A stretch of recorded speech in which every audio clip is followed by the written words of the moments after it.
हाय बच्चों, मैं विक्की सिंह स्वागत करता हूं आपका एसवीपी इंस्टीट्यूट यूट्यूब चैनल पर। इस वीडियो को देखने के बाद आप में से 90% से ज्यादा बच्चों का फिजिक्स को देखने का नजरिया ही बदल जाएगा। आप में से ज्यादातर नीट एस्पिरेंट्स का डर है फिजिक्स, या तो समझ नहीं आती या क्वेश्चंस नहीं कर पाते, और आपको लगता है फिजिक्स बहुत टफ है। इसकी वजह से आप वो अचीव नहीं कर पा रहे हैं जो आप अचीव करना चाहते हैं, एक अच्छा रैंक, एक अच्छा मेडिकल कॉलेज। क्योंकि फिजिक्स, केमिस्ट्री, बायोलॉजी के साथ करना बहुत जरूरी है और इसके बिना सिलेक्शन नहीं हो सकता है। कुछ कैटेगरीज तो ऐसी हैं जहां पर आपको बहुत हाई मार्क्स चाहिए होते हैं। तो बच्चों, आज मैं फिजिक्स का डर ही आपके अंदर से निकाल दूंगा। मैं आपको बताने वाला हूँ कि बेस्ट ट्रिक क्या हो सकती है फिजिक्स में, ठीक है।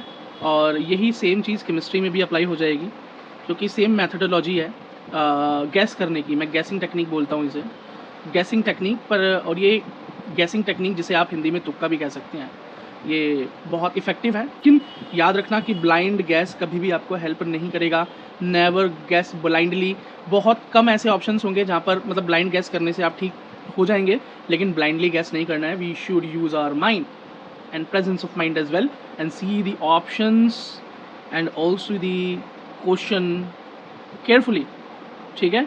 और आइडेंटिफाई करना कि कौन सा क्वेश्चन है जिसको हम कर सकते हैं by this method. So let's get started. क्योंकि आपने सबसे पहले क्या ऑब्जर्व किया कि नीचे जो ऑप्शंस हैं वो क्या हैं, सेम कॉमन ऑप्शंस हैं या सिमिलर ऑप्शंस हैं। अब यहाँ पर हमको कैसे फाइंड आउट करना है, हमको यहाँ पर सेम है और यहाँ पर और हमें कॉमन चीज़ें फाइंड आउट करनी है। तो देखिए कॉमन चीज़ें क्या हैं। There is a B, there is a B, there is a B as well, there is a B as well, ठीक है। तो आप ये देखिए कि सिमिलैरिटी बी में कितनी ज़्यादा है, प्रोबेबिलिटी, ठीक है, किस चीज़ की ज़्यादा है, बी डैश की, ठीक है।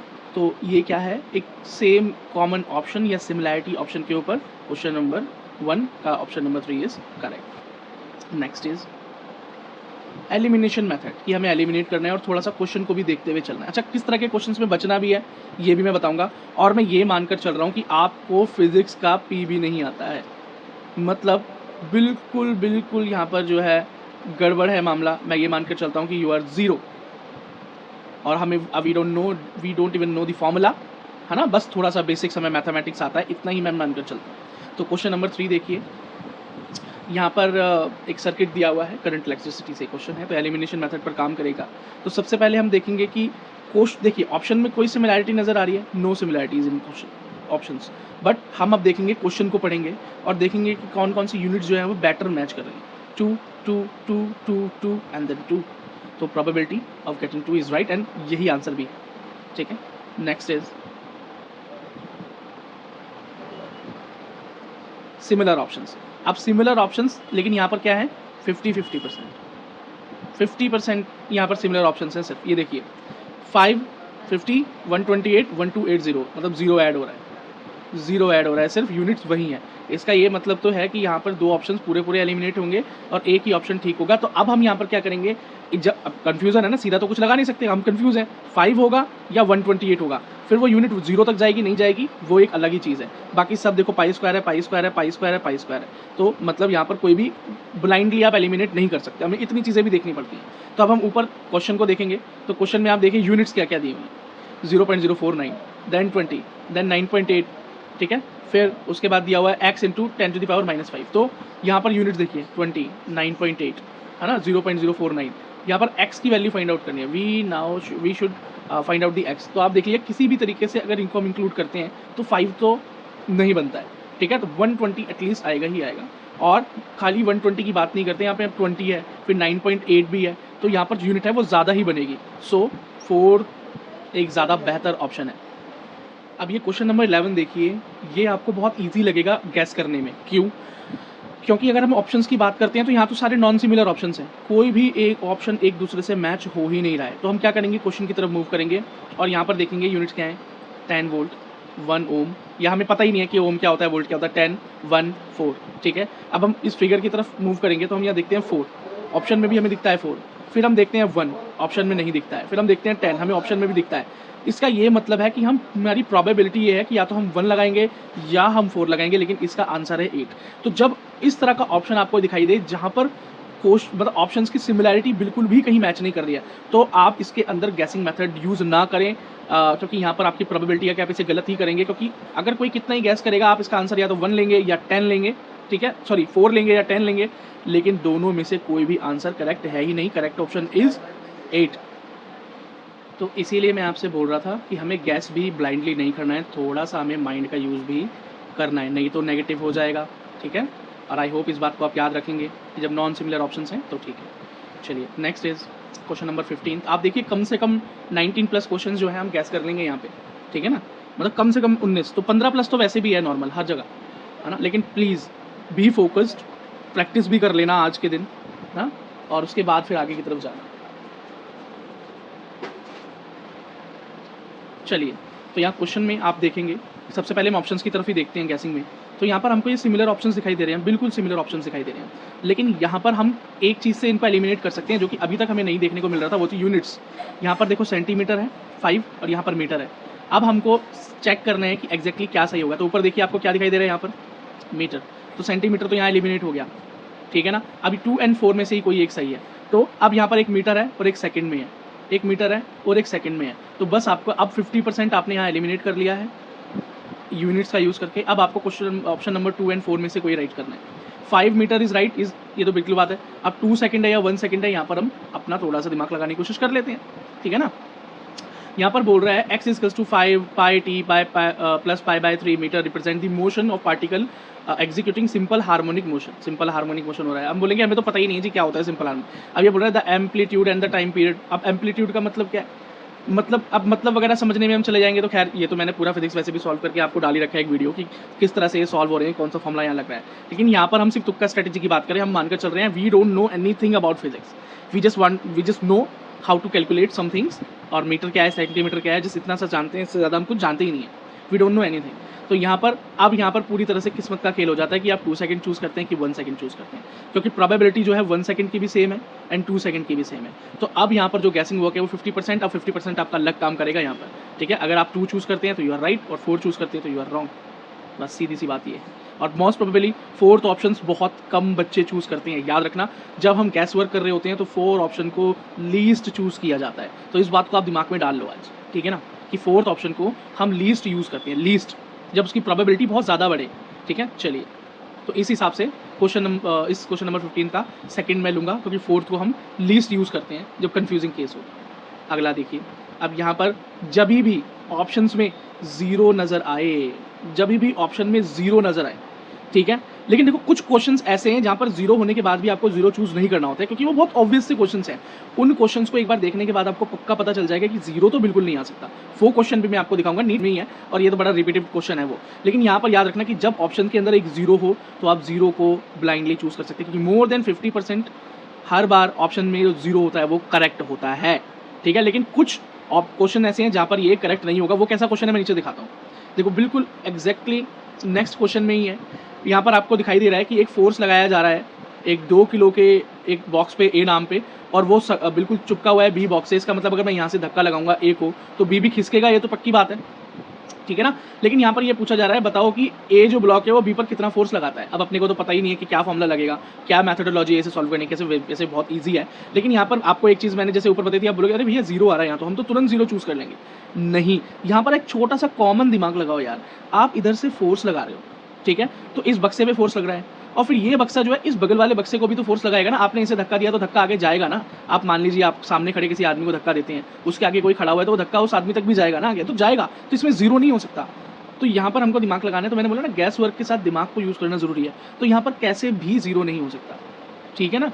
बस तो अब याद रखना, एक सिंपल ट्रिक बता रहा हूँ। अगर ये वाला क्वेश्चन आ जाए जहाँ पर ये फोर्स लगा रखा हो, ब्लॉक मूव करने वाली बात हो, अगर 10 न्यूटन दिया हुआ है ना, यहाँ पर 10 न्यूटन, याद रखना 10 न्यूटन दिया हुआ है, क्योंकि देखो यहाँ पर एलिमिनेशन मेथड काम नहीं करेगा, ठीक है। एलिमिनेशन से सिर्फ जीरो गया, लेकिन 3 ऑप्शन तो फिर भी रह गए ना।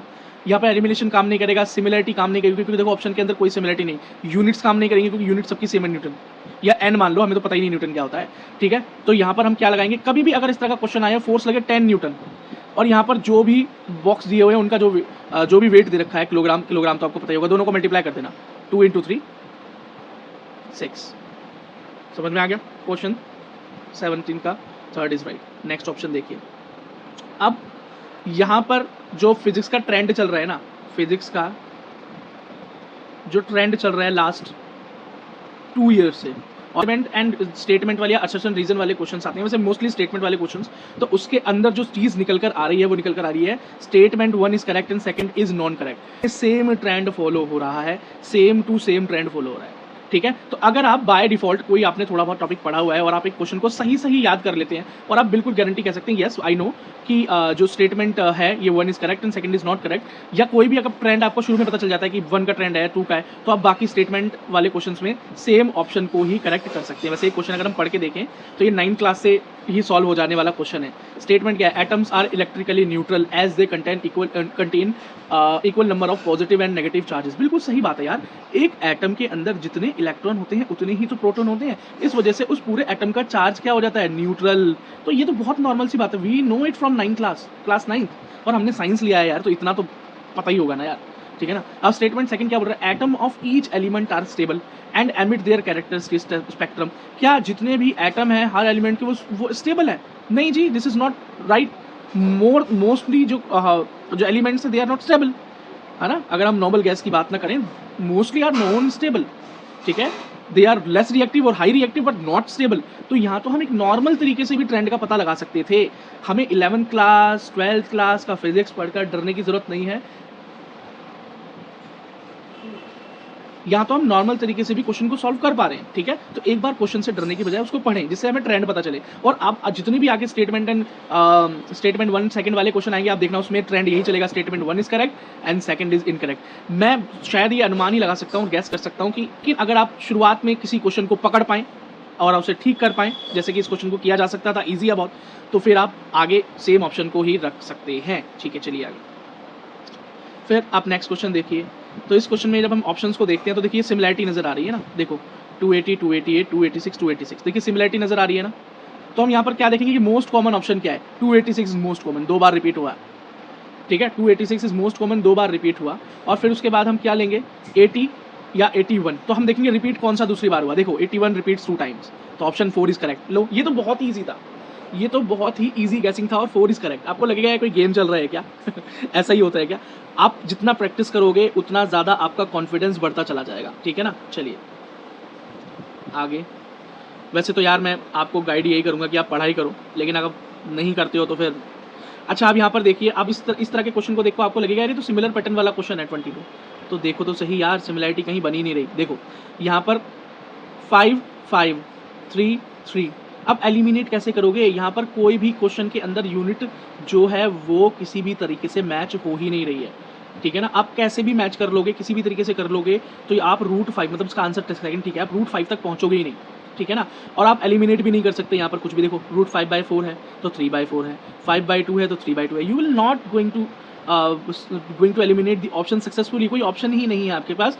तो अगर आपको नहीं आता है तो इस तरह के क्वेश्चन जहाँ पर ये सिमिलैरिटी लग रही है पर सिमिलैरिटी है नहीं, ध्यान से देखो, ठीक है ना। तो ये डिफिकल्ट क्वेश्चन है, इसमें गैस मत करना, क्योंकि चांसेस है कि आप 25% ही सक्सेस होंगे और 75% आप यहाँ पर फेल हो जाएंगे, नेगेटिव की तरफ ही जाएंगे, ये पक्का है, ठीक है। चलिए, तो क्या चीज़ें अटेम्प्ट नहीं करनी है के बारे में भी तो देखना चाहिए ना।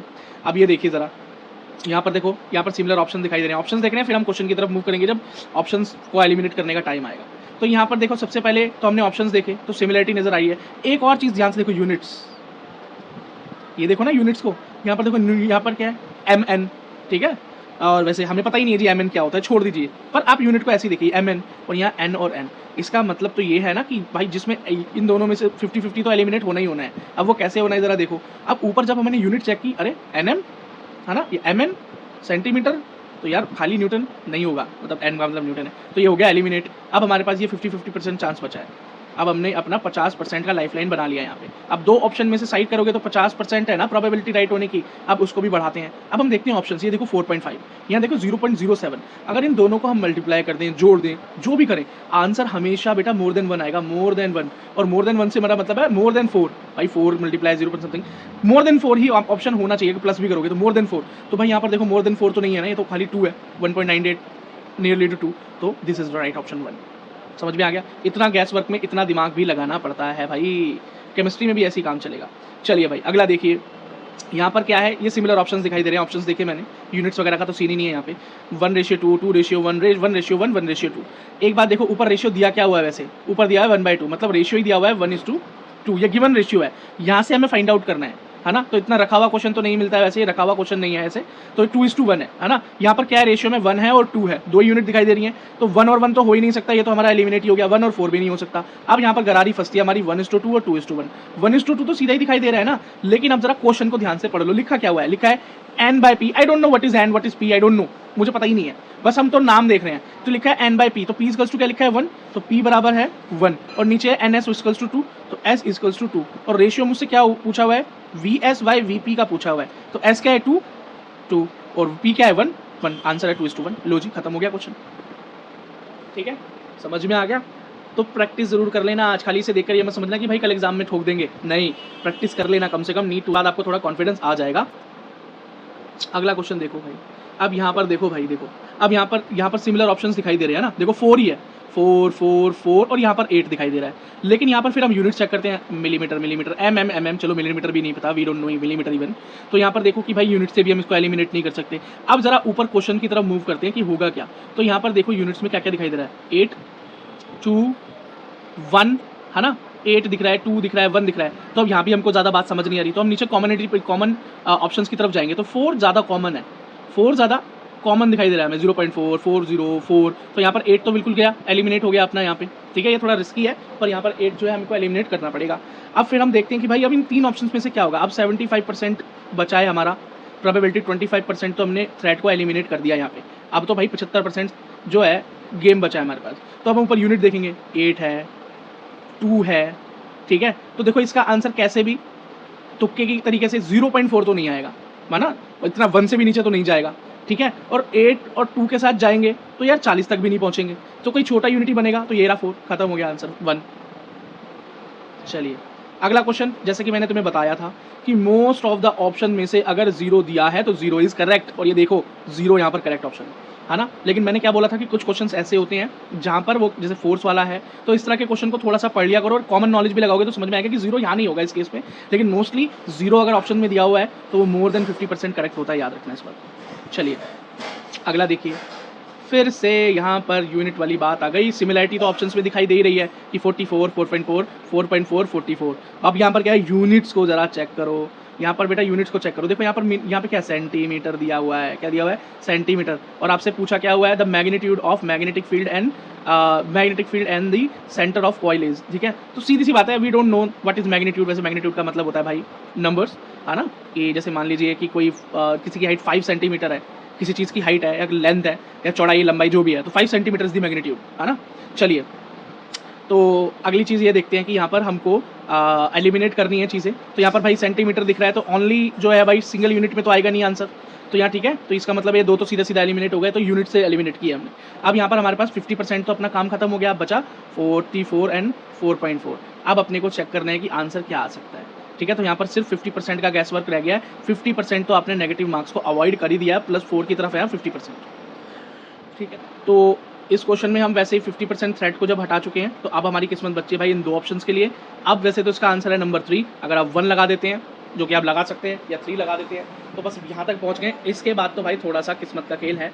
ठीक है, तो इसको थोड़ा सा मैं रिस्की बोलूँगा, लेकिन इतना भी रिस्की नहीं बोलूँगा, 50% रिस्की है, रिवॉर्ड भी है और रिस्क भी है। ठीक है, चलिए, क्योंकि आप ऑलमोस्ट कवर हो चुका है यहाँ पर। नेक्स्ट क्वेश्चन देखिए, यहाँ पर हमें एलिमिनेशन मेथड, देखो सिमिलरिटी दिखाई दे रही है ना आपको, देखो सिमिलरिटीज़ नज़र आ रही है ना यहाँ पे।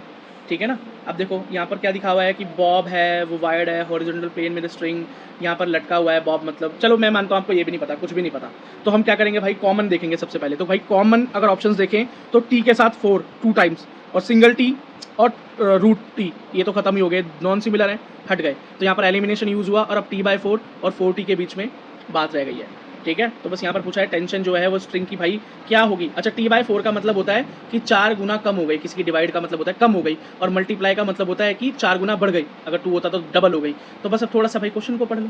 यहाँ पर बोल रहा है कि भाई एक bob is whirled in a horizontal plane by mean of a string with an initial speed इतना rpm, the tension in string is t if the speed become ये। अब स्पीड बढ़ा दी गई है।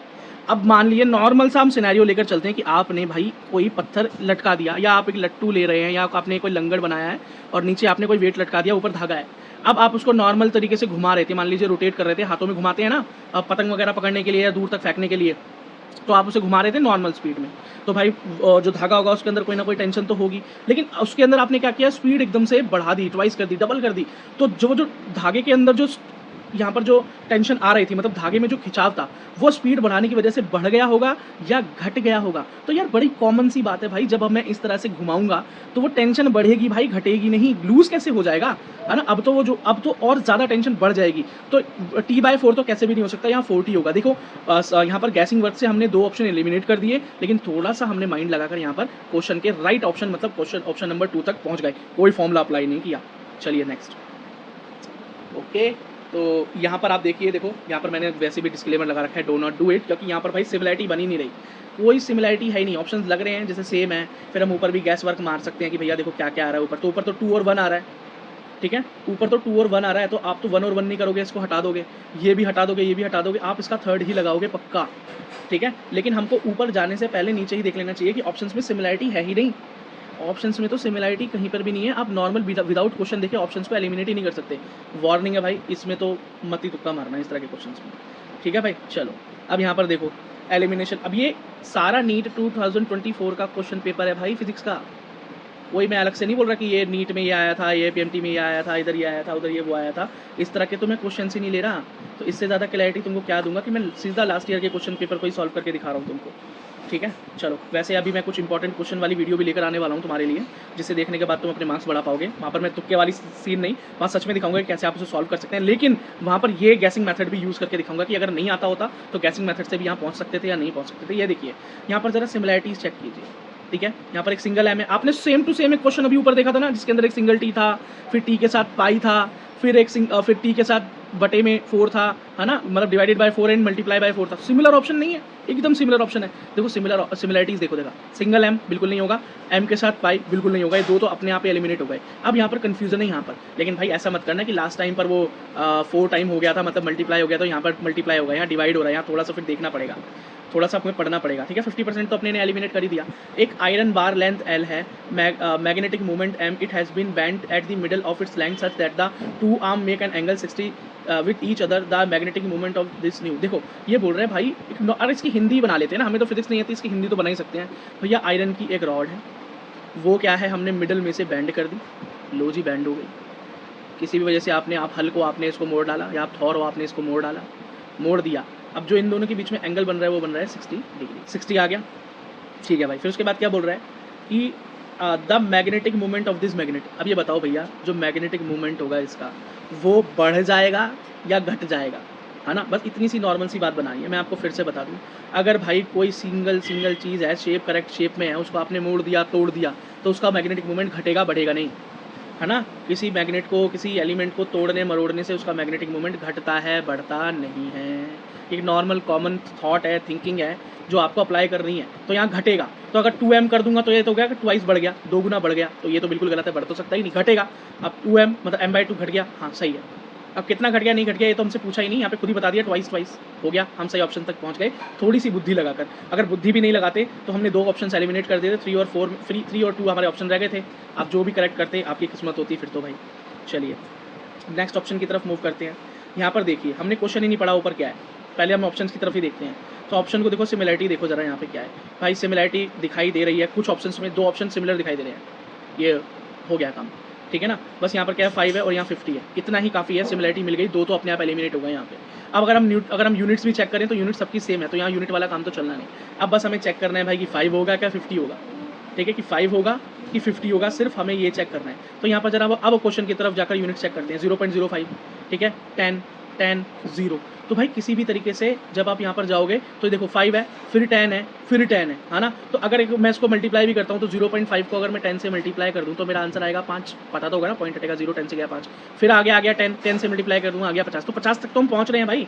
सिंगल यूनिट 5 तो बिल्कुल नहीं आने वाला, कम से कम ज़्यादा आएगा, और यहाँ तो बिल्कुल अपना सेट बैठ रहा है 2, ठीक है। तो कुल मिला के यहाँ पर हमने काफ़ी सारे क्वेश्चन जो है भाई अपने गैसिंग मेथड से किए हैं।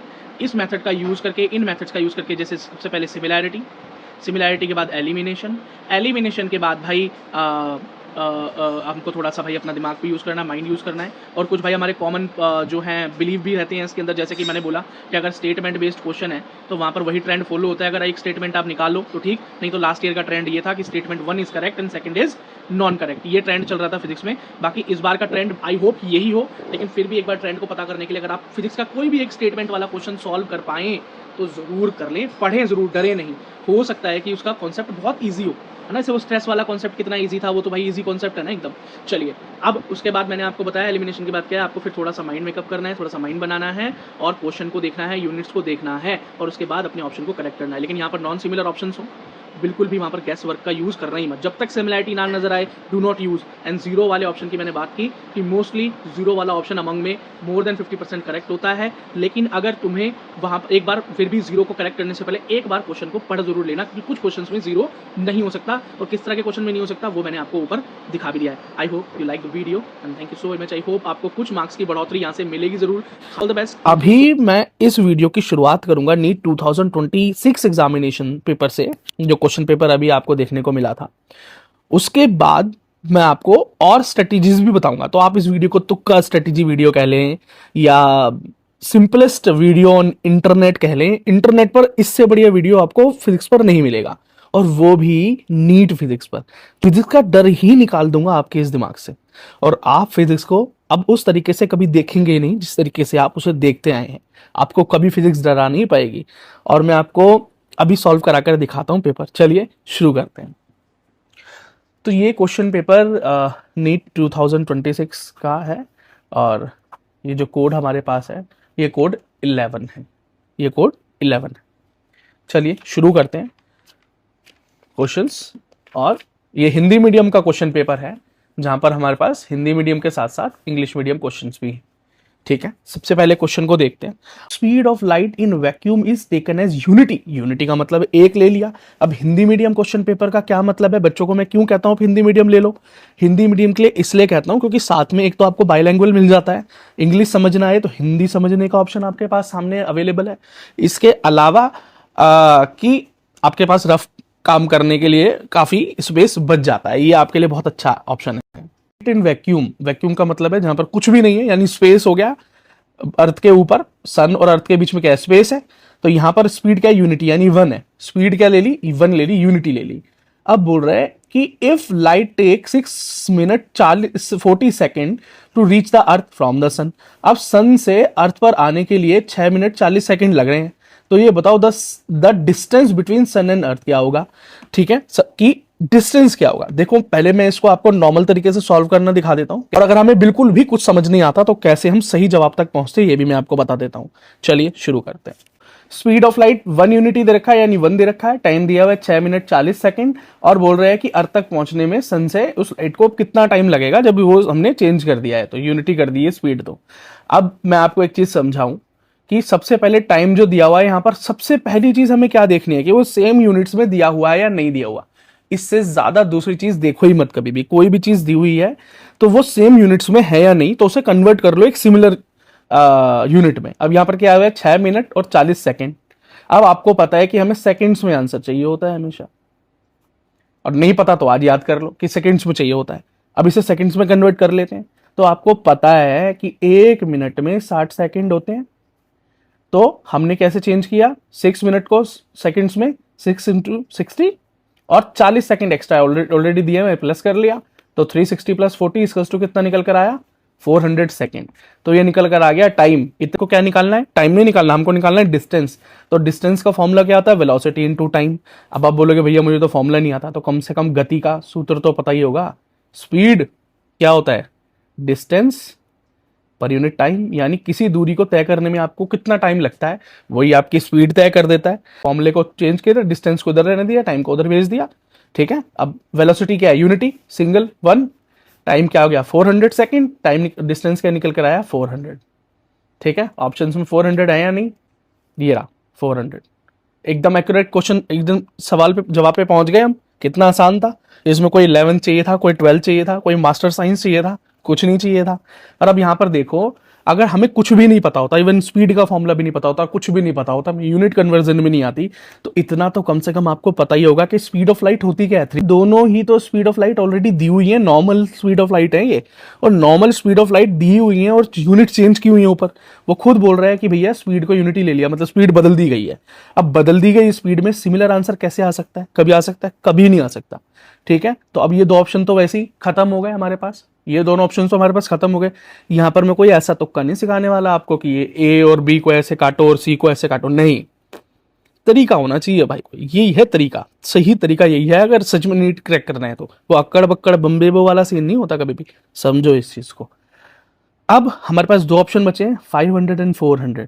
तो स्पीड ऑफ लाइट में थोड़ा सा डिफरेंस आया है, तो थोड़ा सा डिफरेंस हमें किसके पास लेकर जाता है, 400 के पास ही लेकर जाता है। और इवन अगर हम यूनिट्स भी चेक करें तो हमको यहाँ 40 नजर आता है, यहाँ 40 नजर आता है, और यहाँ पर आप एक तुक्का लगा सकते हो, बस ये है एक तरीका। अगला सवाल है हमारे पास डायोड से। तो यहाँ क्या दिया हुआ है, ध्यान से पढ़ेंगे। नीचे एक बैटरी लगी हुई है, ये बैटरी लगी हुई है, ध्यान रखना प्लस माइनस हो, 10 वोल्ट की बैटरी लगी हुई है, और इधर से करंट ऊपर जा रहा है, करंट को आई बोलते हैं, इतना तो आपको पता होगा, 10th लेवल पर आपने पढ़ा था ना, V is to I R, इतना तो पढ़ा होगा, ये तो फॉर्मूला पता होगा आपको, ओम्स लॉ कहीं ना कहीं पता होगा, 10th तक तो पढ़ाई करी होगी यार, ठीक है।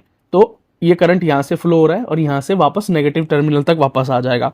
लेकिन अब हैक क्या है यहाँ पे, यहाँ हैक क्या है कि all diode and are ideal and identical, ये सभी डायोड्स लगे हुए हैं। अब बोलोगे यार ये डायोड्स क्या होते हैं, हमें तो भैया डायोड्स हमने पढ़ा ही नहीं है, हम नहीं जानते कुछ भी डायोड, 10th लेवल पर तो हमने कोई डायोड नहीं पढ़ा था।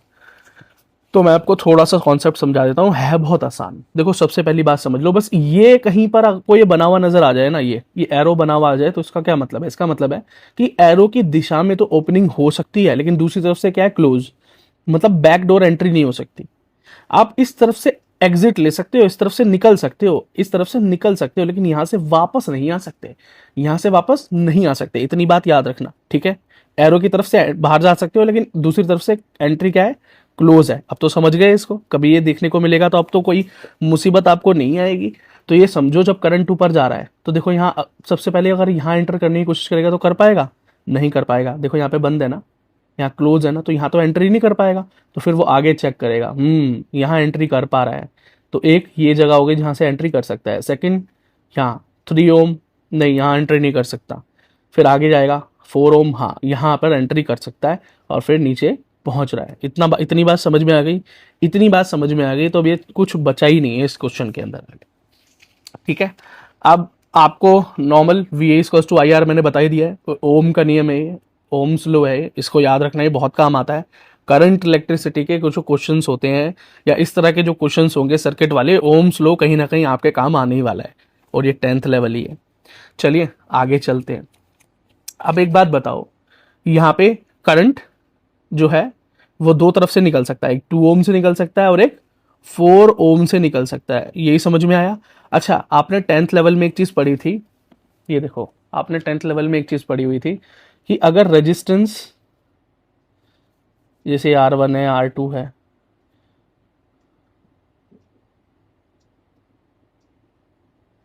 ये पहला ऑप्शन है। अब ये सीरीज में जुड़े हुए हैं, मतलब एक साथ जुड़े हुए हैं, सामने सामने जुड़े हुए हैं, तो ये कैसे जुड़ जाएगा, R1 प्लस R2, और टोटल रेजिस्टेंस आ जाएगा।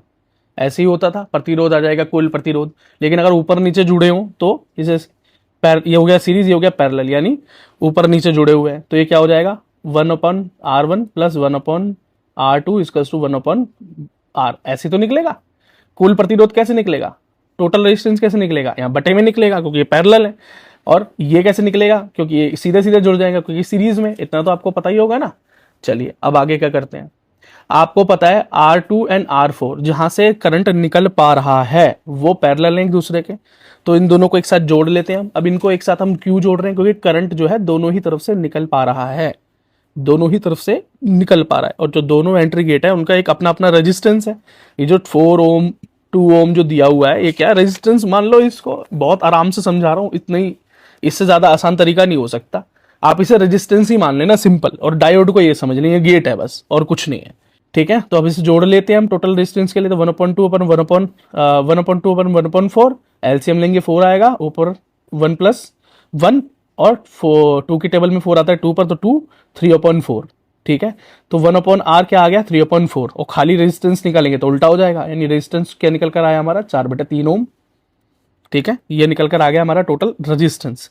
अब वो पूछ क्या रहा है, करंट पूछ रहा है। क्या पूछ रहा है, all diode are identical and, वो diodes are ideal and identical, तो करंट पूछ रहा है सर्किट में, क्या करंट ही तो पूछ रहा है। अब करंट कितना बह रहा है, तो भाई सीधा सीधा फॉर्मूला लगा दो, V = IR फॉर्मूला होता है ना ओम्स नियम, अब V equals to I R, कोई हम I को इधर छोड़ दो, रेजिस्टेंस इधर नीचे आ जाएगा, तो I equals to V upon R. I equals to V कितना दिया हुआ है, वोल्टेज कितना दिया हुआ है बैटरी का 10 वोल्ट, तो 10 वोल्ट और रेजिस्टेंस कितना है हमारा 4/3। अब इसको सॉल्व कर दो, इधर सिंपल सा साइंस है, 3 ऊपर चला जाएगा 4 नीचे चला जाएगा, 15.4, तो करंट आ गया 15.4 एम्पेयर। ऑप्शन है कोई, ये रहा जी 15.4 एम्पेयर, खत्म हो गया क्वेश्चन। कोई 11th का साइंस लगा, कोई 12th का साइंस लगा, कुछ भी नहीं लगा, ये तो 10th लेवल से समाप्त हो गया। इसमें सिर्फ आपको क्या पता होना चाहिए था, ये गेट का क्या सिस्टम है और कौन कौन से रेजिस्टेंस को हम आपस में जोड़ेंगे। पेजेस हैं, सॉल्यूशन अगर आपको चाहिए हो तो मैं टेलीग्राम पर डाल दूंगा, हैंड रिटन ही है, काम आ जाएंगे आपके, बस थोड़ा बहुत पेन वेन चला हुआ मिलेगा आपको, पर काम चल जाएगा आपका। क्वेश्चन को समझ लेते हैं फिर सॉल्यूशन को समझेंगे। क्वेश्चन क्या कहता है देखो, angular speed of fly wheel is increase from इतना आरपीएम टू इतना आरपीएम। आरपीएम तो आप सुनते रहते होगे, गाड़ी वाड़ी का शौक रखते हो तो आपको पता होगा। आरपीएम का मतलब होता है रोटेशन पर मिनट, हर मिनट में पहिया कितनी बार घूम रहा है। ये नॉर्मल जीके है, इसमें कोई बहुत बड़ा रॉकेट साइंस नहीं है। आरपीएम का मतलब है रोटेशन पर मिनट, याद कर लो इसे, हर मिनट में कितना रोटेट हो रहा है कोई पहिया। ठीक, 600 था आरपीएम, अब बढ़कर कितना हो गया 1200, मतलब एक मिनट में, याद रखना यूनिट क्या कहते हैं, एक मिनट में 600 बार घूमता था। एक मिनट यानी 60 सेकंड में 600 बार घूमता था, अब वो 1200 बार, मतलब दुगनी हो गई स्पीड। क्या हो गई स्पीड, 2 टाइम्स हो गई, ये तो होगा 2 टाइम्स ही तो हो गई। अब इन 10 सेकंड इसने बोला कि 10 सेकंड में बढ़ा दी, ये जो आरपीएम बढ़ा है कितनी देर में बढ़ाया 10 सेकंड। आपने क्या किया, अब ये बोल रहा है the number of revolution completed by flywheel during the time, मतलब इस 10 सेकंड में कितनी बार घूम गया पहिया, आपका पहिया इस 10 सेकंड में जो आपने स्पीड बढ़ाई, इस 10 सेकंड में कितनी बार पहिया घूम गया। सवाल समझ में आ गया। सबसे पहली बात 600 आरपीएम था, 1200 आरपीएम बदल गया, 10 सेकंड लगे बदलने में, number of rotation in 10 second पूछा जा रहा है। ठीक है, अब ये देखो, अब ये क्या कह रहा है कि जब भी इस तरह का सवाल आता है तो जो बदलाव हो रहा है या स्पीड में जब बदलाव होता है ना, तो हम एवरेज स्पीड निकाल लेते हैं। 9th क्लास का फॉर्मूला है ये, 9th क्लास में जब हम फिजिक्स पढ़ रहे थे लॉ ऑफ मोशन के अंदर नॉर्मल सी बात थी, एवरेज स्पीड निकाल ली थी। जब स्पीड बढ़ जाती थी या घटती थी, घटती हुई स्पीड या बढ़ती हुई स्पीड कभी भी होती थी, तो हम एक एवरेज स्पीड निकाल लिया करते थे। तो आरपीएम स्पीड ही है, आरपीएम बढ़ गया तो आरपीएम एक एवरेज आरपीएम निकाल लेते हैं। भाई एवरेज क्या रहा होगा, क्या एवरेज स्पीड रही होगी, तो एवरेज निकालने का क्या फॉर्मूला है, दोनों को जोड़ दो, या तीनों तो तीनों को जोड़ दो, चारों तो चारों को जोड़ दो, और जितनी भी यूनिट्स दी गई हैं उतने से ही डिवाइड कर दो। यहाँ 2 दी गई हैं, मतलब एक 600 एक 1200, तो दोनों को एक दूसरे से जोड़ के 2 से डिवाइड कर देंगे। 1800/2 निकल कर आया 900। ये आपका निकल कर आया 900 एवरेज। इसका मतलब है कि आपका व्हील इस दौरान 900 रोटेशंस पर मिनट ले ही रहा था, मतलब आरपीएम ये निकल के आया कि आपका जो व्हील है वो 900 चक्कर तो एटलीस्ट काट ही रहा था पर मिनट। ठीक है ना, बात समझ में आ गई। और पर मिनट का क्या मतलब है, मिनट में तो काम चलता नहीं है, अगर क्योंकि यहां पर तो सेकंड्स में सवाल पूछा जा रहा है कि 10 सेकंड में कितनी बार घूमा, 10 सेकंड में कितनी बार घूमा। ठीक है, अब एक मिनट में घूम रहा है 900 बार, तो इसका मतलब 60 सेकंड में घूम रहा है 900 बार, यही तो हुआ। हाँ, तो यह 900 रोटेशन ले रहा है 60 सेकंड में, तो एक सेकंड में कैसे कितने लेगा, तो एक सेकंड के लिए 900 को 60 से डिवाइड कर दो। इतना सिंपल है यार, इसमें तो कुछ भी करने की जरूरत ही नहीं पड़ी। तो हमें पता चला कि भैया 15 रोटेशन आ रही हैं, 15 चक्कर आ रहे हैं। ठीक है, क्या निकल कर आया कि 15 रोटेशन आ रही हैं सिर्फ। ठीक है, 15 रोटेशन आ रही है हमारे पास एक सेकंड में। अब वो पूछ रहा है भैया 10 सेकंड में कितनी रोटेशन आई होंगी, तो बहुत आसान है, एक सेकंड में 15 है तो 10 सेकंड में 15 × 10 150 रोटेशन हुई होंगी। चेक कर लेते हैं 150 कोई ऑप्शन है, ये रहा, third option is right option. ठीक है, चलिए अब अगर हम इसको सही जवाब इसका हमको बिना कुछ किए सॉल्व किए इसका लाना होता तो हम क्या करते। देखो बेटा, सबसे पहले चीज तो ध्यान दो, सिमिलर यूनिट जो क्वेश्चन में दी होती है बिल्कुल एग्जैक्टली सिमिलर यूनिट्स कभी भी सही नहीं हो सकती आंसर में। तो यहाँ ऊपर 600 दिया हुआ है, नीचे 600 दिया हुआ है, बिल्कुल काट देना इसे। कहीं 600 ऊपर देखो 600 नीचे देखो तो राइट कर दो, ये सबसे गलत ऑप्शन है, बिल्कुल उड़ा दो इसको।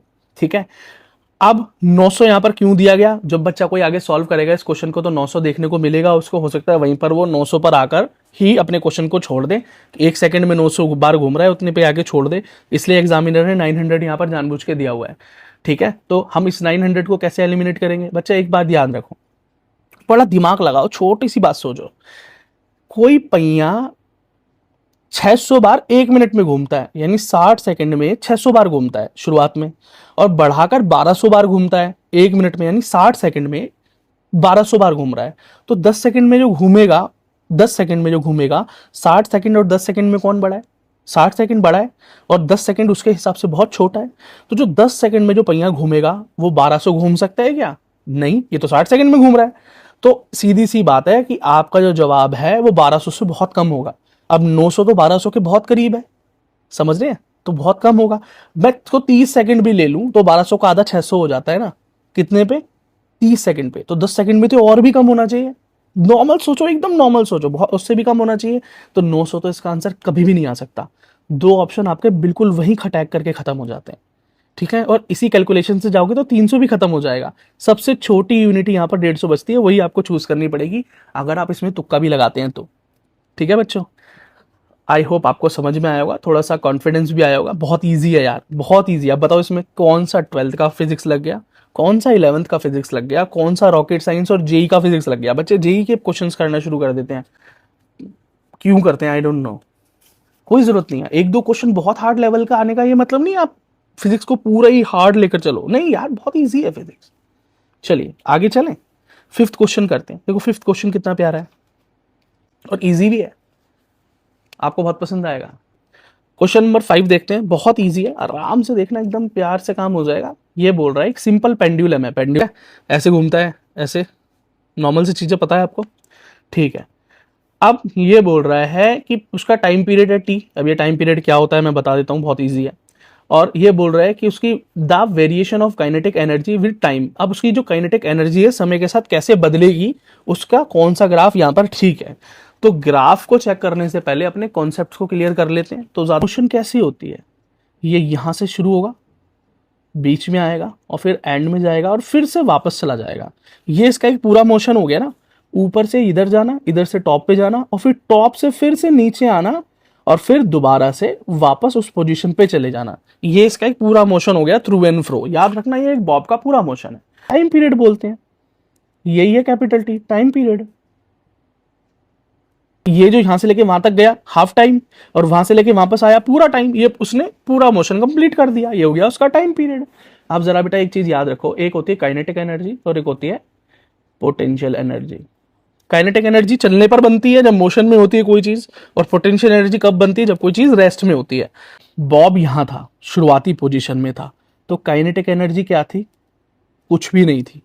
लेकिन पोटेंशियल एनर्जी कुछ थी, क्योंकि ये रुका हुआ है। और जैसे ही छूटा नीचे की तरफ गया, जैसे ही ये नीचे की तरफ गया और बीच में पहुंचा, ठीक है। तो यहां पर क्या है, काइनेटिक एनर्जी बहुत कुछ है, लेकिन पोटेंशियल एनर्जी बिल्कुल भी नहीं है। अब ये फिर से अपने टॉप मोशन में जाएगा और एंड में पहुंचेगा, जहां पर जाके ये फिर से रुकेगा, जहां पोटेंशियल एनर्जी कुछ होगी लेकिन काइनेटिक एनर्जी कुछ नहीं, क्योंकि थोड़ी देर के लिए हल्का सा पॉज लेता है, हल्का सा पॉज। जब आप बॉल ऊपर फेंकते हो तो बॉल ऊपर जाती है और फिर हल्का सा पॉज लेके वापस नीचे आती है, ऐसे ही होता है ना। जब वो पॉज है ना, वहां पे स्पीड एकदम जीरो हो जाती है। तो जब स्पीड एकदम जीरो हो जाएगी तो काइनेटिक एनर्जी तो बिल्कुल जीरो हो ही जाएगी। अब इस बात को समझो, आपको समझ में आ गई, यहीं से आप ग्राफ को सॉल्व कर दोगे, ठीक है ना।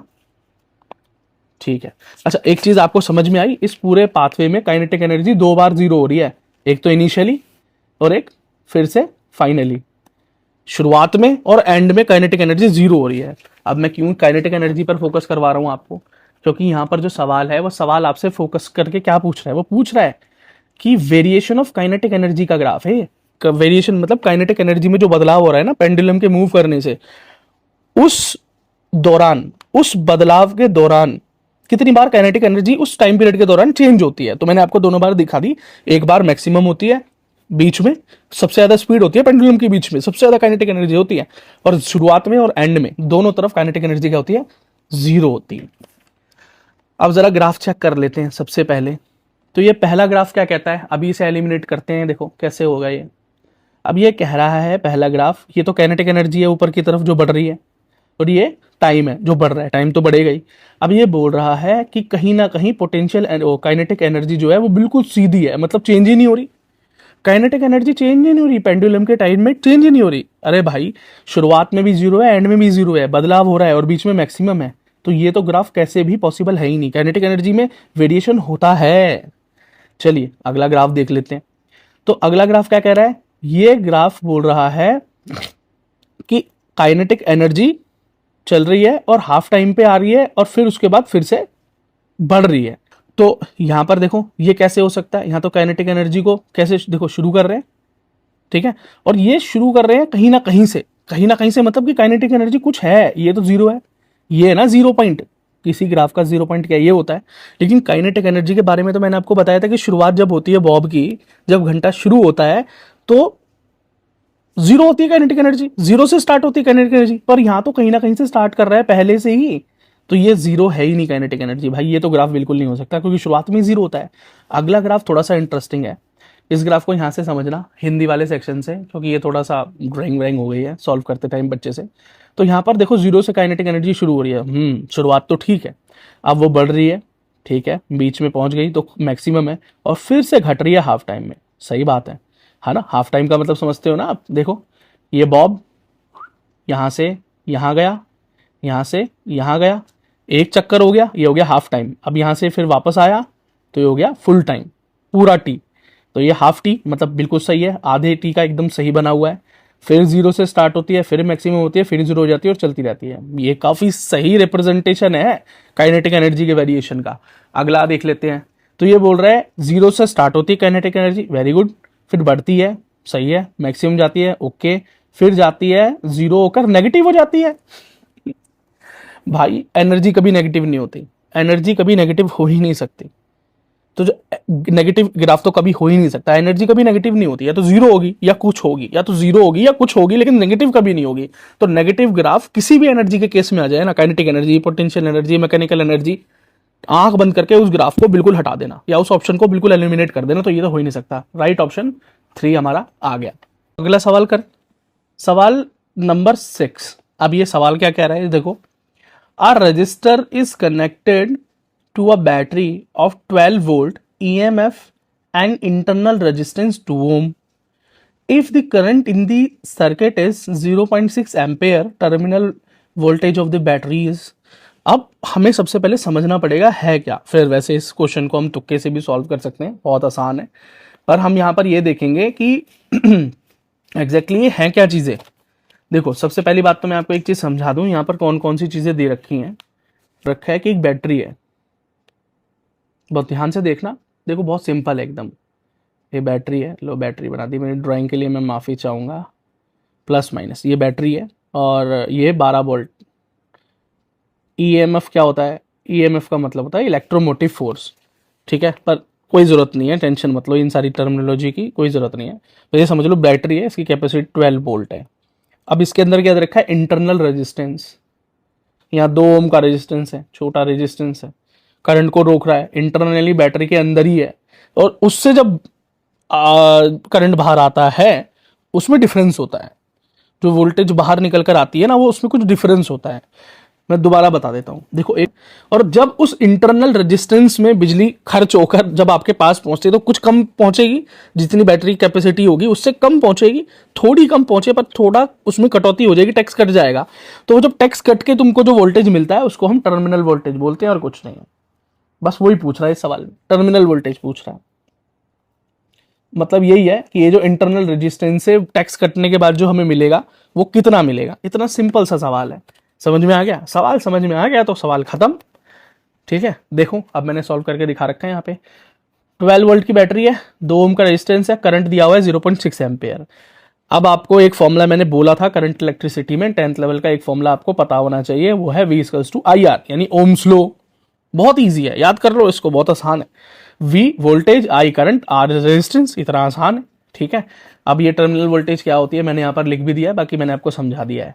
अब करंट की जगह पे करंट लगा दो, रेजिस्टेंस की जगह रेजिस्टेंस निकाल दो, वोल्टेज लगा दो, ये निकल कर आ गया 1.2 वोल्ट, ठीक है। यानी ये निकल कर आया वो वोल्टेज जो कि कट जाता है, इतना वोल्टेज कम हो जाता है 2 ओम रेजिस्टेंस की वजह से कट जाता है। अब टोटल वोल्टेज कितना है बैटरी का, 12, और कट कितना रहा है 2 ओम की वजह से 1.2 ओम, तो क्या निकल कर आया 10.8 वोल्टेज। चेक करते हैं आंसर है ऐसा कुछ, लो जी ये रहा, समाप्त हो गया। यहाँ पर बोल रहे हैं एक फ्लास्क कंटेन कर रहा है, फ्लास्क मतलब कोई बर्तन है, उसके अंदर आर्गन है और क्लोरीन है, 2 गैसेज है, उनका रेशियो दे रखा है 2:1, यानी आर्गन 2 है तो क्लोरीन 1 है। The temperature of mixture is इतना, मतलब इन दोनों को मिक्स करके जो टेम्परेचर बन रहा है वो 27 डिग्री सेल्सियस बन रहा है। इसका कोई लेना देना नहीं, मैं समझाऊंगा आगे, बहुत ईजी है, बहुत बहुत ही ज़्यादा ईजी है। 9th में सॉलिड लिक्विड गैस वाला चैप्टर है ना, वहीं से समाप्त है ये सवाल। तो the ratio of root mean square, जहां भी रूट मीन स्क्वायर आ जाए ना, ये समझ लो कि क्वेश्चन में रूट ही होगा, सवाल जवाब में रूट आना ही आना है। बिना रूट वालों को तो बिल्कुल ही अपरूट करके हटा देना, ठीक है ना। तो खुद ही पता है तुमको कहां से क्या हटाना है, ये 2 ऑप्शन तो आप तुरंत ही हटा दोगे। और फिर और तुक्का बता देता हूँ, फिर सॉल्व करके भी दिखाऊंगा बच्चों को समझ। नॉर्मल देखो, सबसे पहले आपने ये दोनों हटा दिया, अब बचे हमारे पास √7/2 और 2/√7, ठीक है। मतलब जवाब इन दोनों में से एक ही है, कौन सा वाला जवाब सही होगा। तो हम देखेंगे मोस्ट कॉमन कौन सा है। 7/2, यहाँ 7 ऊपर 2 नीचे, 7 ऊपर 4 नीचे, 7 ऊपर 2 नीचे, 7 हर बार ऊपर है, हर बार ऊपर है, तो 7 ऊपर ही होना चाहिए, इसलिए मोस्ट प्रोबेबल तुक्का हमारा फर्स्ट बैठता है। अब सॉल्व करके देख लेते हैं ये सॉल्व कैसे होता। फॉर्मूला देखो यहाँ पर दे रखा है ना, और दोनों का मॉलिक्यूलर मास भी खुद बता रखा है, ये फॉर्मूला लगा लेना, रूट मीन कर देना, और ये हमने दे रखे हैं दोनों के मास। अब देखो सॉल्व कर देता हूं, कितना आसान है, 9th लेवल पर सॉल्व हो जाएगा सवाल। चलिए देखो सॉल्व कर भी रखा है मैंने, देखो तो आर्गन है 2, क्लोरीन है 1, 2:1 के रेशियो में ले रखा है, दोनों का टेम्परेचर है 27। दे रखी है गैस मॉलिक्यूल की आरएमएस।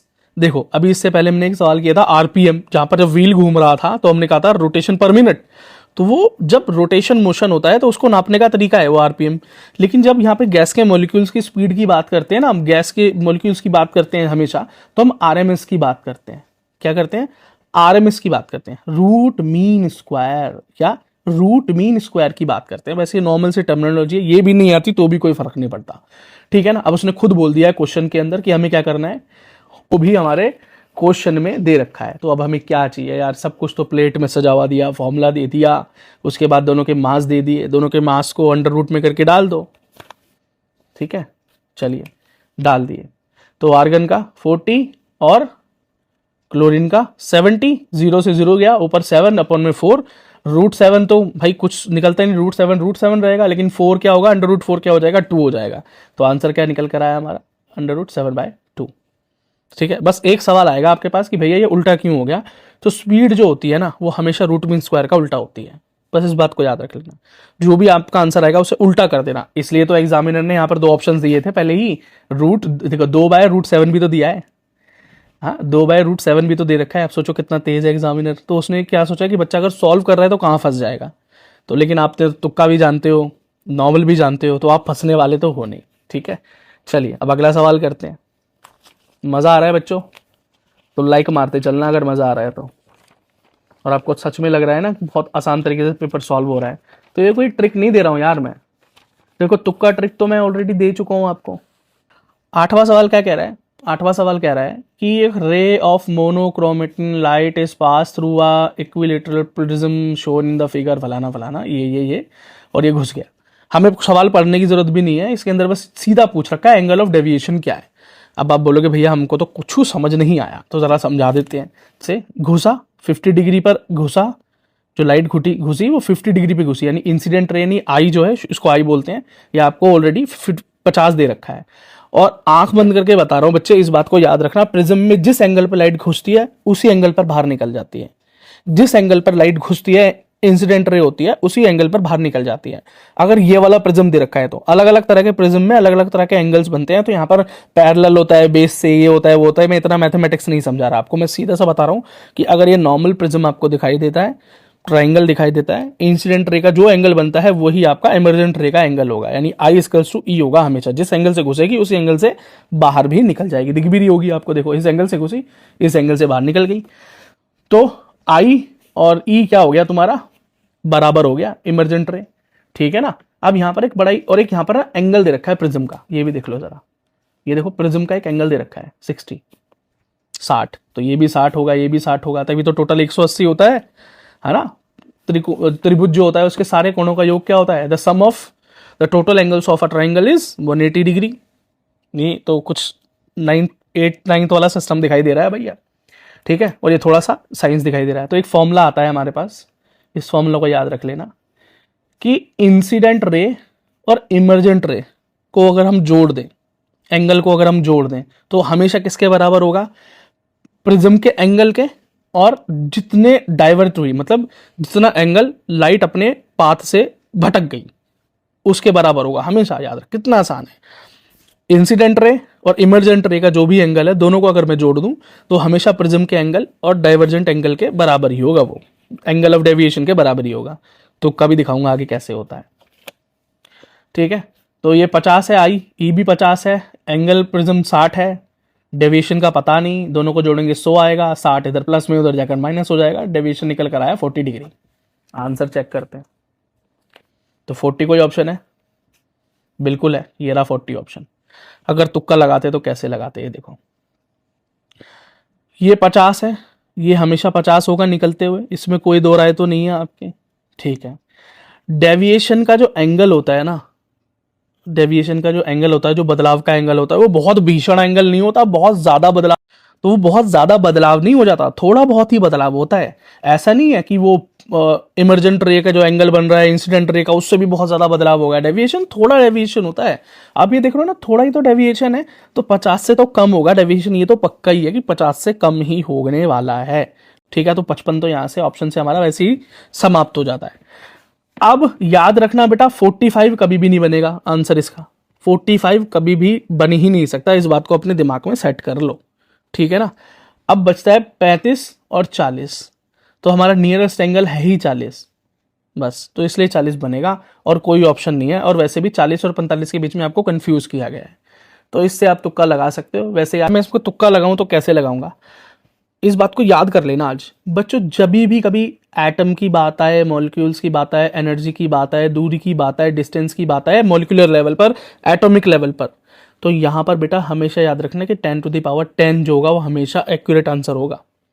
बाकी तो कुछ और चीज चेक करने की जरूरत है ही नहीं, 2.1 2.1 2.1 सब जगह यही है। तो कैलकुलेशन से तो वैसे भी कोई लेना देना नहीं है, एग्जामिनर चाहता भी नहीं कि आप लॉन्ग एक्सप्लेनेटरी कैलकुलेशंस करो, वो चाहता ही है कि सीधा आप नंबर गेम की तरफ जाओ, अगर आप सही से ठीक जा सकते हो तो यहाँ पर हमारा मोस्ट एक्यूरेट आंसर 3 है। हमेशा कभी भी ऐसा आए और इस तरह के ऑप्शन दिखाई दे या 10 दिखाई दे पावर में, आंख बंद करके लगा देना, उसकी प्रोबेबिलिटी हमेशा 90% से ज्यादा है।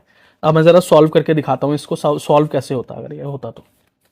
देखो बेटा, सबसे पहले तो मैं आपको एक चीज सिखा दूं कि ये है क्या, तो यहां पर पढ़ ही लेते हैं सवाल को एक बारी। तो ये बोल रहा है the first excited state of hydrogen atom the energy of electron is इतना electronvolt, the radial distance of electron from hydrogen molecule in the case of approximity. अब ये है क्या, जरा इसको समझते हैं। एक्साइटेड स्टेट क्या होती है, देखो सबसे पहले ये समझ लो, ये एटम है कोई भी, ये हाइड्रोजन का एटम समझ लो, ये न्यूक्लियस है, यहां पर जो इलेक्ट्रॉन है ना जो घूम रहा है, हाइड्रोजन में तो एक ही है, जब इसे एनर्जी मिलती है तो ये क्या करेगा, पहली कक्षा से दूसरी कक्षा में चला जाएगा। जो क्लास होती है, अगर मैं 10th लेवल पर बोलूं, KLMN क्लासेस होती हैं, ठीक है, तो वहां पर पहली बार जब एनर्जी मिलती है तो इलेक्ट्रॉन नेक्स्ट क्लास में चला जाता है, ठीक है। आपको पैसा मिल गया, आप बड़ी दुकान पे जाओगे, और पैसा मिल गया और बड़ी दुकान पे जाओगे, मतलब क्लासेस बदलती रहती हैं। और फिर जैसे ही इलेक्ट्रॉन अपनी एनर्जी खोता है तो फिर वो वापस अपनी सेम क्लास में वापस आ जाता है, जब पैसा खर्च हो जाता है तो वापस आ जाते हो ना। तो यही होता है एक्साइटेड स्टेट और नॉर्मल स्टेट, ठीक है।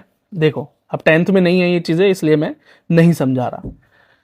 चलिए, सबसे पहली कक्षा क्या होती है, N1 बोलते हैं इसको, ये फर्स्ट एक्साइटेड स्टेट है, पहली बार जब एनर्जी मिली, और जब और मिलेगी तो वो दूसरी क्लास में पहुंच जाएगा, N2 स्टेट में पहुंच जाएगा, सेकंड एक्साइटेड स्टेट बोलते हैं इसको। और अब ये पूछ रहा है कि जब सेकंड एक्साइटेड स्टेट में था इलेक्ट्रॉन, जब इलेक्ट्रॉन कहीं यहां पहुंच गया N2 में, एनर्जी मिली उसको, तो इलेक्ट्रॉन यहां पहुंच गया, तो अब इस न्यूक्लियस से उसकी डिस्टेंस क्या होगी, ये पूछ रहा है भाई। इस केंद्र से क्या दूरी रही होगी उस इलेक्ट्रॉन की, और कुछ नहीं पूछ रहा, ये नॉर्मल सा सवाल है। तो कभी भी इस तरह का सवाल आता है तो उसके अंदर bore atomic model, hydrogen model जो उसने दिया था, उसका रेडियस निकालने का फॉर्मूला लगता है 0.529 N2/Z। Z क्या है यहाँ पे, एटॉमिक नंबर, और N2 क्या है यहाँ पर, वो स्टेट, जिस स्टेट में है, तो वो किस में है, एक्साइटेड स्टेट में, तो वो N2 की जगह क्या हो गया, 2 हो गया। एटॉमिक नंबर क्या है, हाइड्रोजन का 1 है, और फॉर्मूले में पुट करेंगे तो आंसर हमारा आ गया 2.1 10⁻10। पर बाकी मैंने आपको एक बहुत नॉर्मल तरीका बता दिया है। अच्छा एक चीज बताऊं, इस फॉर्मूला से अगर आप जाते तो यहां पर कितना सब कुछ दिया हुआ है, देखो 1 इलेक्ट्रॉन वोल्ट की यूनिट दे रखी है, इलेक्ट्रॉन की यूनिट दे रखी है, और इतना सारा सब कुछ दिया हुआ है। अब इतना सारा कैलकुलेशन करके आप एक आंसर तक पहुंचते। मैंने क्या किया देख रहे हो आप, एक बोर के छोटे से फॉर्मूले से सवाल सॉल्व हो गया। तो आसान सवाल आसान होता है, एग्जामिनर जानबूझ के आपको इतना सब कुछ देता है ताकि बॉक्स है जिसका 15 किलो मास है, वो एक फ्लोर पे रखा हुआ है स्टेशनरी ट्रॉली के, ट्रॉली है, उस ट्रॉली के ऊपर ये वजन रखा हुआ है। अभी मैं फिगर बना के दिखाऊंगा। Coefficient of static friction between the box and trolley is इतना, keep the box stationary, start over the trolley, the maximum acceleration at which the trolley can be move. देखो कि अब बहुत आसान सवाल है, आराम से हो जाएगा सॉल्व ये, ठीक है।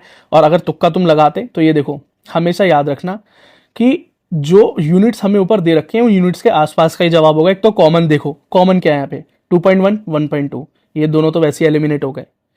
तो इन दोनों के बीच में एक सवाल है, या तो 2.1 सवाल है या तो 1.2 सब जवाब है, या तो 1.2 इसका जवाब है। नियर कहाँ पहुंच रहे हैं हम बताओ, हम नियर कहाँ पहुंच रहे हैं? तो हम नियर पहुंच रहे हैं 1 और 2 के, 1 और 2 यहाँ ऑप्शन में 1 और 2, ये सही ऑप्शन है। एकदम सही तुक्का लग गया, इसमें कोई रॉकेट साइंस नहीं था।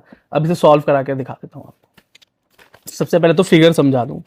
देखो ये बोल रहा है एक ट्रॉली है, इसमें पहिए लगा देते हैं ट्रॉली में, इस पर वजन रखा हुआ है, ये 15 किलो का वजन है। इसे आगे की तरफ एक्सेलरेट कराना है हमें, लेकिन ये पीछे की तरफ नहीं जाना चाहिए, ये जो बॉक्स है ये पीछे की तरफ नहीं जाना चाहिए। अब आप बोलोगे पीछे क्यों जाएगा? बेटा याद रखो, जैसे आप बस में होते हो, गाड़ी में होते हो, जब एकदम झटके से गाड़ी को एक्सीलरेट करके आगे भगाया जाता है तो आप एकदम से पीछे हो जाते हो ना, एकदम धक्का लगता है ना, एकदम से बस के वो हैंडल्स पकड़ लेते हो ना, या मेट्रो में बैठे होते हो तो एकदम से मेट्रो का हैंडल पकड़ते हो, वो चलती है, या एकदम से ब्रेक लगते हैं। तो क्यों? क्योंकि आप एकदम पीछे जाने लगते हो। ये आपको मोशन के लॉ के बारे में तो पता ही होगा। ऐसे एक्सेलरेट करूंगा तो ये बक्सा थोड़ा बहुत पीछे जा सकता है ना। तो हमें ऐसे एक्सेलरेट करना है, बड़े प्यार से स्लो स्लो चलना है और फिर एक्सेलरेट करना है। उससे क्या होगा, बॉक्स पे कोई भी धक्का नहीं लगेगा, ठीक है ना। तो अब क्या बोल रहा है, इस बॉक्स और इस ट्रॉली के बीच में हल्का सा फ्रिक्शन भी है। भाई फ्रिक्शन तो होगा तभी तो टिका हुआ है यहाँ पे, स्लिपरी होता तो टिक ही नहीं पाता। फिर तो हल्के सा हल्का भी मैं एक्सेलरेट करूंगा तो भी वो फिसल जाएगा। तो उसके बीच में फ्रिक्शन दे रखा है और वो कोफिशिएंट ऑफ फ्रिक्शन दे रखा है 0.12, स्टैटिक फ्रिक्शन यानी रुका हुआ फ्रिक्शन है। इस बॉक्स को इस ट्रॉली के ऊपर सेट करके रखा हुआ है इसने। समझ रहे हो आप, ये कितना आसान हो गया। अब हमको सिर्फ ये करना है कि भैया हमें इतना एक्सेलरेट करना है, इतना एक्सेलरेट करना है कि ये फ्रिक्शन की लिमिट भी ना टूटे और इस लिमिट के अंदर ही हम आगे बढ़ जाए। बड़ा आसान हो गया। अब ये देखो जरा सवाल, अब मैंने सब कुछ बता दिया। हमेशा याद रखना, एक फोर्स होती है जो आपको हमेशा अपनी पोजीशन पे बनाकर रखती है और आपको अपनी पोजीशन से बदलने नहीं देती। उसको सीडो फोर्स बोलते हैं, जो आपको हमेशा पीछे की तरफ पुश करती है, ठीक है। और फ्रिक्शन आपको जोड़ के रखता है उस जगह से, ठीक है। तो ये पीछे की तरफ जो फोर्स लग रहा है वो सीडो फोर्स है, जो आपको पीछे की तरफ खींचेगा। लेकिन हमारा जो फ्रिक्शन है वो हमें रोक के रखता है, इतना है कि वो हमें रोक के रखता है। तो याद रखना, सीडो फोर्स का फॉर्मूला क्या होता है, मास इंटू एक्सेलरेशन, ठीक है। और फ्रिक्शन क्या है, फ्रिक्शन है mg। भाई देखो, जितनी भारी चीज होगी ना, जितनी भारी चीज होगी वो उतनी ही ज्यादा फ्रिक्शन से जमीन पर टिकी होती है, ठीक है। एक हल्का सा बॉक्स है जिसमें 1 किलो वजन है, आप क्या करोगे, आराम से हाथ से पुश कर दोगे। अब एक पत्थर रखा है जिसका 1000 किलो वजन है, हाथ से पुश कर दोगे उसे? क्यों नहीं कर सकते? क्योंकि उसका वेट इतना ज्यादा है, ग्रेविटी उसको उतनी ही तेज तरीके से अपने से जोड़े रखती है और फ्रिक्शन इतना ज्यादा है कि आप उसे आगे मूव करने में बहुत सक्षम नहीं होंगे और आपको 1000 किलो से बहुत ज्यादा वजन लगाना पड़ेगा उसको, क्योंकि फ्रिक्शन है बीच में, अगर उसको खिसकाना है आपको तो, ठीक है ना। तो इसलिए फ्रिक्शन का फॉर्मूला क्या होता है, m इंटू जी। और ये क्या है यहाँ पर एस जो दिखाई दे रहा है, ये कोफिशिएंट ऑफ फ्रिक्शन है, ठीक है ना। तो याद रखना कि स्यूडो फोर्स जो है वो हमेशा हमारे फ्रिक्शन के बराबर होना चाहिए। पीछे जो आपको फोर्स लेकर जा रहा है वो आपको ना लेकर जा पाए, कब ऐसा हो सकता है, जब आपके फ्रिक्शन के बराबर हो। वो का फॉर्मूला है मास इंटू एक्सेलरेशन, और ये हो गया हमारा फ्रिक्शन का फॉर्मूला। मास से मास चला गया, यहाँ बचा खाली एक्सेलरेशन, यही हमें निकाल के भी देना है, एक्सेलरेशन ही तो पूछ रहा है, ठीक है। ये आ गया हमारा कोफिशिएंट ऑफ स्टैटिक फ्रिक्शन, जी मतलब ग्रेविटी। ग्रेविटी कितनी लेनी है पहले ही इसने बता दी है, यहाँ पे देखो ये बोल रहा है जी को ले लेना आप 10, ठीक है। जब 10 बोल दिया है तो 10 ले लेंगे, कोई दिक्कत नहीं है, ठीक है। इधर आओ, तो ग्रेविटी को ले लिया 10, तो कोफिशिएंट ऑफ फ्रिक्शन ये रहा 0.12, 10 आंसर आ गया, एक्सेलरेशन 1.2। खत्म हो गए सवाल, कुछ बचा ही नहीं सवाल। तो ये सवाल नंबर 12 देखिए आप। इस 12 सवाल में बोल रखा है कैपेसिटर्स दे रखे हैं और उनकी कैपेसिटेंस दे रखी है कि एक पहला है, दूसरा है, तीसरा है, चौथा, ये सब बराबर है, ठीक है। 10 दे रखा है फोर्स इनका, इतना समझ लो नॉर्मल तरीके से, बहुत ज़्यादा साइंस में मत जाओ। और एक अलग है पांचवा, ये रहा नीचे, जिसका है 2.5, ठीक है। ये कैपेसिटेंस दे रखी है इनकी, ये बोल रहा है, ठीक है। तो अब यहाँ पर बता रहा है कि नीचे एक बैटरी जुड़ी हुई है, 50 वोल्ट की बैटरी है, ठीक है ना। सवाल क्या बोल रहा है, the equivalent capacitance and the charge on each capacitor, her capacitor पर कितना चार्ज होगा, इतना पूछ रहा है बस, कुछ नहीं पूछ रहा है इस सवाल में। तो अगर इसका तुक्का लगाना होगा तो मैं कैसे लगाऊंगा, सबसे पहले मैं भाई कॉमन आंसर देखूंगा। कॉमन आंसर 2 और 3 है, पहला और दूसरा वैसे ही मेरे ऑप्शन से एलिमिनेट हो जाएगा, यह एलिमिनेशन मेथड हमेशा याद रखना। फिर उसके बाद, ठीक है। अब लेकिन मैं इन दोनों में कंफ्यूज हूं कि जो फोर्स है वो 125 रहेगा या 250 रहेगा। तो बहुत आसान है, देखो क्या क्या दे रखा है। यहाँ पर दे रखा है 2.5, वोल्टेज दे रखी है 50, ठीक है ना। इन दोनों को अगर मैं मल्टीप्लाई भी करता हूँ तो 125 पर आकर ही रुक जाता हूँ, इससे ज़्यादा जाता ही नहीं हूँ। तो यहाँ पर थोड़ा बहुत कैलकुलेशन करके तुक्का जब जाकर सही बैठता है। फिजिक्स के अंदर ब्लाइंड तुक्का नहीं चलता है, याद रखना इस बात को, ब्लाइंडली मत खेलना। चलिए अब इसे ज़रा सॉल्व करते हैं। तो सबसे पहले तो मैं आपको ये समझा दूं कि अगर आपको नहीं पता ये कैपेसिटर क्या होता है तो समझ लो कैपेसिटर एक बाल्टी है, एक छोटी सी बाल्टी है, बकेट है, बोतल है, जो थोड़ा सा वाटर स्टोर करके रख लेती है। बस जब पानी आता है थोड़ा सा ये स्टोर कर लेते हैं, तो ये वाटर क्या है, चार्ज है।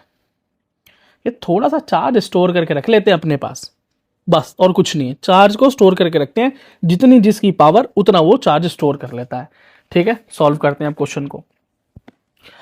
तो यहां पर देखो C1, C2, C3, C4 जो दे रखे हैं उनका जो कैपेसिटी है वो 10 दे रखी है, सिमिलर कैपेसिटी है चारों की। तो एवरेज निकाल लें चारों का, है ना, अलग अलग क्या सॉल्व करें, एवरेज निकाल लेते हैं। तो 10/4 हो जाएगा चारों का। क्या निकल कर आया, 2.5। देखो कैपेसिटी क्या निकल के आई, 2.5 निकल कर आई। अगर एक इंडिविजुअल की निकले एवरेज से क्या हो गया, इंडिविजुअल की निकल आई, क्या निकल कर आई, 2.5। और जो अगला दे रखा है C5, उसकी कितनी है, उसकी भी 2.5 है। तो इन चारों की मिला के और उसकी अकेले की सेम ही तो है। अब वोल्टेज क्या दे रखा है, 50, मल्टीप्लाई करना होता है भाई इस केस में कैपेसिटर वाले में, और कुछ नहीं करना होता। तो C5 से मल्टीप्लाई करेंगे तो भी 125 आ रहा है, इन सभी से करेंगे, इनका एवरेज निकाल के करेंगे तो भी 125 आ रहा है। तो आंसर मेरा क्या हो गया, फिर मेरा आंसर तो यही हो गया ना, जहां पर मैं शुरुआत में आ गया था कि भैया सभी के ऊपर, ठीक है, 5 वाले के ऊपर भी और सभी के ऊपर भी 125 इतना ही रहेगा। बात खत्म हो गई। कितना आसान सवाल था, देखने में कितना मुश्किल लग रहा है। अगला सवाल करें, चलिए। अगला सवाल बोल रहा है question number 13, the amount of work done to raise a mass m from the surface of earth to the height equal to the radius of the earth, ठीक है, विल बी। चलिए, बहुत अमाउंट ऑफ वर्क पूछ रहा है, work done पूछ रहा है, बहुत आसान है, बहुत आसान है, मैं क्या बताऊं आपको, बेहद आसान में से एक है ये, ठीक है ना। अब मैं पहले थोड़ा सा समझा देता हूं आपको फिगर से, वैसे आप समझदार हैं, समझ गए होंगे, पर फिर भी समझा देता हूं कि ये अर्थ है, अर्थ का एक सेंटर से मान लें तो ये रेडियस है, कोई मास m यहाँ रखा है, किसी ने उठाकर उसको इतना ही ऊंचाई पर ले गया जितनी की रेडियस ऑफ अर्थ है। रेडियस ऑफ अर्थ बहुत ज़्यादा हो गई भाई, बहुत ऊंची हो गई एवरेज से। एक आदमी ने इतना महान काम किया है, किसी व्यक्ति ने, सुपरमैन ने, होमलैंडर ने, जिसने भी ये काम किया है कि वो इतना ऊंचाई पर ले गया है किसी वस्तु को जिसका m मास है, तो उसकी कितना काम किया होगा, उस काम का अंदाज़ा लगाना है हमें सिर्फ, ठीक है। अब देखो ज़रा, छोटी मोटी हाइट तो नहीं है ना भाई, हाइट तो बहुत बड़ी है। तो रेडियस ऑफ अर्थ के बराबर की हाइट हो गई है, तो h किसके बराबर हो गया, r के बराबर हो गया। जिस हाइट पर वो लेकर चला गया है ना इसको, वो रेडियस ऑफ अर्थ के बराबर है। इतनी बात तो समझ में आ गई ना। तो वर्क डन का फॉर्मूला हमेशा क्या होता है भाई, ये 9th क्लास में भी है हमारा, mgh, और कुछ नहीं होता। मास, ग्रेविटी, हाइट, इतना ही होता है mgh, और कुछ नहीं होता, ठीक है ना।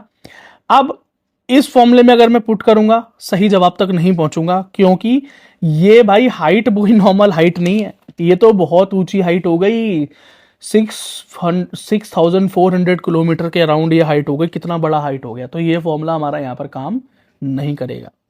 यहाँ पर फॉर्मूला काम करता है ये वाला, mgh अपॉन में 1 + h/r, ये फॉर्मूला यूज करना पड़ता है। अब इसके अलावा आपके पास कोई ऑप्शन नहीं है, ये फॉर्मूला लगाना ही पड़ेगा, नहीं लगाओगे सही जवाब तक नहीं पहुंचोगे। बात समाप्त हो गई। अब यहाँ पर हम सॉल्व करते हैं, तो h जो है वो r हो जाएगा, जहां जहां h दिखाई दे उसे r से रिप्लेस कर देंगे। क्यों? क्योंकि जो हाइट है वो रेडियस ऑफ अर्थ के बराबर हो गई भैया, r के बराबर हो गई, तो r कर देना। तो जहां जहां h था वहां r कर दिया हमने, r से r कट गया, 1/1 - 1 कुछ नहीं बचा, ये r हो गया। वो 1+1, माफ करना, सॉरी, ठीक है, ये हो गया mg/2, समाप्त हो गया। ठीक है, अब तुक्का लगाता तो मैं कैसे लगाता, तो mg/, तो इसका आंसर कभी भी नहीं हो सकता, कुछ ना कुछ तो यहाँ पर आएगा ही आएगा।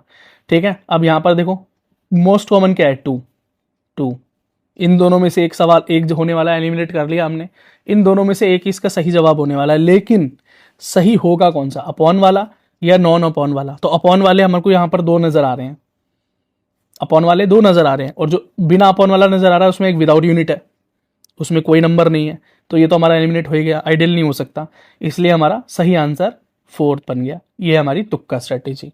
अगला सवाल देखो 4, इसे तो सॉल्व करने की जरूरत भी नहीं है, इसे तुक्के से ही खत्म कर देना, और जब भी आए इसे तुक्के से ही ओवर करना, हमेशा याद रखना है इस बात। और देखो ये सिग्निफिकेंट फिगर का सवाल है, क्योंकि यहाँ सिग्निफिकेंट फिगर की बात की जा रही है, तो जब सिग्निफिकेंट फिगर की बात की जाए तो हमेशा क्या देखो, क्वेश्चन में सबसे छोटी यूनिट क्या दिखाई दे रही है, ये देखो बड़ी है, ये है 9.0, एक छोटी यूनिट नजर आ रही है आपको, तो इसका मतलब जो आपका आंसर आएगा ना, आंख बंद करके याद करना, इस छोटी यूनिट के बराबर ही सिग्निफिकेंट फिगर्स होंगी, इससे ज्यादा उसमें नहीं होंगी, याद रखना। तो बहुत आराम से आप समझ गए कि आपका आंसर 1 पॉइंट बीच में होगा, 2 नंबर ऊपर नीचे होंगे, बस इससे ज्यादा नहीं हो सकते। तो पहला ऑप्शन बिल्कुल एलिमिनेट हो जाता है, सेकंड ऑप्शन बिल्कुल एलिमिनेट, थर्ड ऑप्शन एलिमिनेट हो जाता है, सेकंड एंड फोर्थ ऑप्शन बचता है जब दोनों ही ये मैच हो रहे हैं, इन दोनों में से ही एक राइट आंसर है। अब आप कैसे पहुंचोगे कि आंसर 7.7 हो सकता है, तो आप खुद देख रहे हो, एक जगह 7.65 समथिंग है, एक जगह 7.65 कुछ है, एक जगह खाली 7.6 है, इसका मतलब कहीं ना कहीं कैलकुलेशन में यही फिगर्स आएंगी, जब आप से सॉल्व कर रहे होगे ना, तो यही फिगर्स आपको देखने को मिलेंगे, इसलिए उन्होंने इस क्लोज ऑप्शंस को रखा है। एग्जामिनर आपको ट्रिक कर रहा है क्लोज ऑप्शंस देकर, कोई बात नहीं, हम उनको भी ट्रिक कर देंगे, आप खुद देखो भाई, सभी भी सिग्निफिकेंट के बाहर का नेक्स्ट नंबर देखते हैं, क्या होता है, 5 है, ये 5 या उससे ज्यादा होता है तो उसको एक नंबर एक्स्ट्रा कर देते हैं, तो हो गया 7.7 ही। देखो 7 पॉइंट, यहाँ पर अगर 5 दिया होता, 5 दिया होता, 5 दिया होता और यहाँ 6 होता तो 6 आंसर होता है इसका, बस खत्म हो गया, कितना इजी था। अगला सवाल करते हैं जी। अगला सवाल देखो मजाक है, ये सवाल नहीं है, सच बता रहा हूं। देखो अब अगर नॉर्मल सी फिजिक्स या नॉर्मल सा विजुअलाइजेशन कोई कर ले, ये सवाल चारों खाने चित हो जाता है। सवाल क्या कर रहा है, ये प्लॉट दिखा रहा है, यानी ग्राफ दिखा रहा है, variation of velocity with time, time और वेलोसिटी यानी स्पीड और टाइम का वेरिएशन दिखा रहा है। अभी हमने काइनेटिक एनर्जी वाला एक क्वेश्चन किया था, पेंडुलम वाला, अगर वो ध्यान से किया होगा तो ये आराम से हो जाएगा। ठीक है, एक बॉल है, वो वर्टिकली अपवर्ड फेंकी गई है, मतलब ऊपर की तरफ फेंकी गई है और वो ऊपर से नीचे गिर रही है। अब उस बॉल की जो स्पीड है, जो उसकी वेलोसिटी है, उसके हिसाब से कौन सा ग्राफ मोस्ट एक्यूरेट है वो समझना है। अब जरा इससे पहले हम जरा समझ लेते हैं साइंस क्या है, बहुत नॉर्मल सा समझो जरा। देखो ये समझ लो, ये आप हो, आपने एक बॉल पकड़ी और जोर से फेंकी, आपने एक बॉल पकड़ी जोर से हवा में ऊपर उछाल दी, जितना ऊंचा उछाल सकते थे, और फिर वो बॉल एक टॉप पर जाती है, कहीं तक पहुंचेगी जहां तक आपकी ताकत होगी, और फिर वहां वो हल्का सा पॉज लेगी, बहुत छोटा सा, और फिर वो एकदम से नीचे की तरफ गिरना शुरू हो जाएगी, यानी एक पॉइंट पे जाके वो एकदम जीरो होती है स्पीड, और फिर नीचे गिरना शुरू होती है, और फिर स्पीड उसकी बढ़ती चली जाती है। जब आपने बॉल को हाथ में पकड़कर फेंका तो कुछ स्पीड से गई ना, तो यानी बॉल की जो स्पीड थी शुरुआती, वो कुछ ना कुछ थी, उस स्पीड से आपने उसको फेंका ऊपर से, तो वो शुरुआत में क्या थी, स्पीड थी। तो यानी जब आपने बॉल को थ्रो किया तो मैक्सिमम स्पीड से आपने थ्रो किया, तो मैक्सिमम स्पीड थी, यानी स्पीड कुछ थी, जीरो नहीं थी। फिर जब वो टॉप पे पहुंचा तो स्पीड क्या हो गई, जीरो हो गई, और फिर जब वो नीचे गिरती चली गई और एंड में जमीन पर आकर गिरी तो वेलोसिटी क्या हो गई, जीरो हो गई। तो दो जगह जीरो हुई, टॉप पे, जमीन पे, और मैक्सिमम कहाँ थी, जब अपने आप हाथ से फेंकी थी। बात समझ में आ गई, एकदम आसान है, कोई दिक्कत नहीं है। चलिए, यानी वेलोसिटी घट रही, जब ऊपर से नीचे तक बॉल नीचे गिरी तो वेलोसिटी घटते घटते घटते नीचे आके जीरो हो गई, गिर के खत्म हो गई। अब जरा ग्राफ देख लेते हैं। पहला ग्राफ क्या कहता है जी, पहला ग्राफ कहता है कि वेलोसिटी कुछ थी, ठीक है, कुछ थी, मतलब जीरो तो नहीं थी जब आपने फेंकी, कुछ थी, फिर वो ऊपर जाते जाते घटकर जीरो हो गई टॉप पे, बिल्कुल सही है यहां तक, लेकिन फिर उसके बाद वो बढ़ती चली गई वेलोसिटी, फिर वो बढ़ती चली गई नहीं जी, फिर वो नीचे आके घट गई, तो पहला हमारा खत्म हो गया। दूसरा क्या बोल रहा है कि जब बॉल फेंकी गई थी जीरो थी स्पीड, फिर वो जाकर बढ़ी और फिर घट गई, नहीं जी, जब मैंने बॉल फेंकी थी वो मैक्सिमम स्पीड पे फेंकी थी, ठीक है। फिर वो बोल रहा है कि एक ग्राफ है कि हाँ भाई वेलोसिटी कुछ थी, कुछ स्पीड से हमने फेंका था उसे, फिर वो ऊपर जाते जाते बीच में जीरो हो गई और फिर वेलोसिटी घटती चली गई, कुछ नियर है। और चलते हैं आगे। बोल रहा है कि भाई वेलोसिटी तो नेगेटिव थी, बिल्कुल खत्म थी, माइनस थी, जीरो से भी नीचे थी जब बॉल फेंकी गई थी। हो ही नहीं सकता भाई, मैक्सिमम स्पीड पर फेंकी गई थी, खत्म हो गया ग्राफ। अब ये बोल रहा है भाई कुछ थी, वेलोसिटी कुछ थी, फिर वो नीचे आई, जीरो हुई और फिर वो बढ़ती चली गई। नहीं जी, तो हमारा सी ऑप्शन ही राइट ऑप्शन हो गया। कितना मुश्किल था ये सवाल, बताओ आप। कुछ आपको इसमें हार्ड लगा सवाल में? कुछ भी? इसमें कौन सा फॉर्मूला यूज हो गया बताओ? कुछ भी तो इस्तेमाल नहीं हुआ यहाँ पे। ठीक है, तो एक नॉर्मल सा कॉन्सेप्ट अगर आपको क्लियर हो तो सवाल चारों खाने चित हो जाते हैं और कुछ नहीं है। अगला सवाल कर लेते हैं। बोल रहा है the sum of kinetic energy and potential energy of a simple pendulum is 0.02 joule. मैंने आपको पहले एक पेंडुलम का सवाल करा दिया, पेंडुलम का सवाल पहले भी आया हुआ है, पेंडुलम के बारे में आपको उसका सारा वर्किंग समझा दिया, तो इसलिए वीडियो को पूरा देखना बहुत जरूरी है। दूसरी ये बोल रहा है the speed of simple pendulum Bob at equilibrium position approximately. मैंने आपको बताया था इक्विलिब्रियम पोजीशन क्या होती है, यानी बीच की पोजीशन जो होती है, बीच की पोजीशन यानी जब आपका बॉब यानी आप बीच में होता है। ठीक है ना, अब इसका कोई मीम मत बना देना आगे। अगला, अगर हिंदी में पढ़े तो हिंदी का क्वेश्चन पेपर इसलिए तो जरूरी है। संतुलन, सामान्य संतुलन, संतुलन स्थिति, संतुलन स्थिति के बारे में मैंने आपको फिर बताया, फिर बता देता हूँ फिगर में। भाई बॉब जो ये समझ लो ये लटक रहा है बॉब, घंटा एक बार यहाँ से शुरू होता है फिर यहाँ जाता है, तो ये बीच की जो पोजीशन है यहाँ बीच में, जब उसकी सरफेस से दूरी सबसे कम है, इसको हम इक्विलिब्रियम पोजीशन बोलते हैं, संतुलित बोलते हैं। यहाँ भी तो संतुलित नहीं है, यहाँ गिरने वाला है, यहाँ भी गिरने वाला है, संतुलित क्या है, बीच में आके तो है। ये इक्विलिब्रियम स्टेट होती है किसी पेंडुलम की। ठीक है, अब सवाल को सॉल्व करते हैं। देखो कितना ईजी है, ये देखो आराम से समझना। यहाँ पर बोल रहा है कि काइनेटिक एनर्जी और पोटेंशियल एनर्जी दोनों 0.02 हो गई। ठीक है जी, ये मैकेनिकल एनर्जी हो गई, लिखो मत लिखो कोई फर्क नहीं पड़ता, सिर्फ कॉन्सेप्ट के लिए समझा रहा था। मास दे रखा है, उस बॉब का वजन दे रखा है 20 ग्राम। अब एक बात बताओ, जहां पर चीजें सेकंड में दे रखी हूँ, मीटर में दे रखी हूँ, तो एम के सिस्टम लगता है। 9th क्लास 10th क्लास की बात है, तो भैया ये ग्राम तो चलेगा नहीं, हमें तो किलोग्राम में चाहिए। तो ग्राम को किलोग्राम में चेंज करने के लिए 1000 से डिवाइड करना पड़ेगा। अब इसके लिए भी कोई रॉकेट साइंस नहीं चाहिए, तो ये हो गया 0.02 ग्राम। ठीक है, अगली चीज देखो, इक्विलिब्रियम पोजीशन क्या है, जब बॉब बीच में, और बीच की पोजीशन क्या होती है, जब बॉब यहाँ होता है बीच में, तो यहाँ पर क्या मैक्सिमम होता है, काइनेटिक एनर्जी, और पोटेंशियल एनर्जी क्या होती है, जीरो। क्या होती है, जीरो। तो सिर्फ काइनेटिक एनर्जी मौजूद है यहाँ पे। ठीक है, पोटेंशियल एनर्जी कुछ भी नहीं है, तो काइनेटिक एनर्जी मेरी क्या है, 0.02 जूल। ठीक है, क्योंकि भाई पूरी मैकेनिकल एनर्जी तो सेम ही है ना, तो बस जहाँ अगर बात शुरुआत की करते तो वहाँ पोटेंशियल एनर्जी होती, काइनेटिक एनर्जी जीरो होती। ठीक है, तो काइनेटिक एनर्जी का फॉर्मूला क्या होता है, 1/2 mv²। इतना तो पता ही होगा भाई, नहीं तो याद कर लो, काइनेटिक एनर्जी का फॉर्मूला 1/2 mv² होता है। m की जगह मास होता है, v की जगह वेलोसिटी होती है, तो 1 और काइनेटिक एनर्जी पहले दे रखी है 0.02, 1/2 की जगह 1/2, मास की जगह पर 0.02 किलोग्राम हो गया। ठीक है ना, और ये वेलोसिटी, ये तो निकालनी है वेलोसिटी। ठीक है, सॉल्व कर लेते हैं। 0.2 ये चला गया, 1.2 ये सिंपल कैलकुलेशन है, ये उधर चला जाएगा, तो ये 2 × 1 2 रह जाएगा, और 1 × v मतलब v² रह जाएगा, v² 2, v स्क्वायर चला जाएगा, √ हो जाएगा, और √2 क्या होता है, 1.141 मीटर पर सेकेंड निकल गया। √2 क्या होता है भाई, 1.41 ही तो होता है। ये तो 9th क्लास में रूट सबसे पहले आपको पल्ले पड़ गए थे, तो इसमें तो कोई बड़ी बात नहीं है। आंसर चेक कर लेते हैं, आंसर है कहीं, ये रहा आंसर। तुक्का लगाते तो कैसे लगाते हैं बेटा, देखो मैंने क्या बोला था, सिग्निफिकेंट फिगर वाला जो सवाल दिया था पीछे, वो कैसा था, देखो चेक करो, यहाँ पर एक यूनिट दे रखी है। अब इसकी सिग्निफिकेंट फिगर कितनी है, 0.02, पॉइंट के बाद कितनी है, 2 नंबर है, तो आंसर भी हमेशा उसी के बराबर होगा, उससे कम उससे ज्यादा नहीं होगा। ये भी नहीं हो सकता, ये भी नहीं हो सकता, ये रहा, बात ही खत्म हो गई। तुक्का स्ट्रेटेजी लगाते तो वैसे क्वेश्चन चारों खाने। नंबर 24 देखो क्या बोल रहा है, the power of crane which 20 metre in 10 second.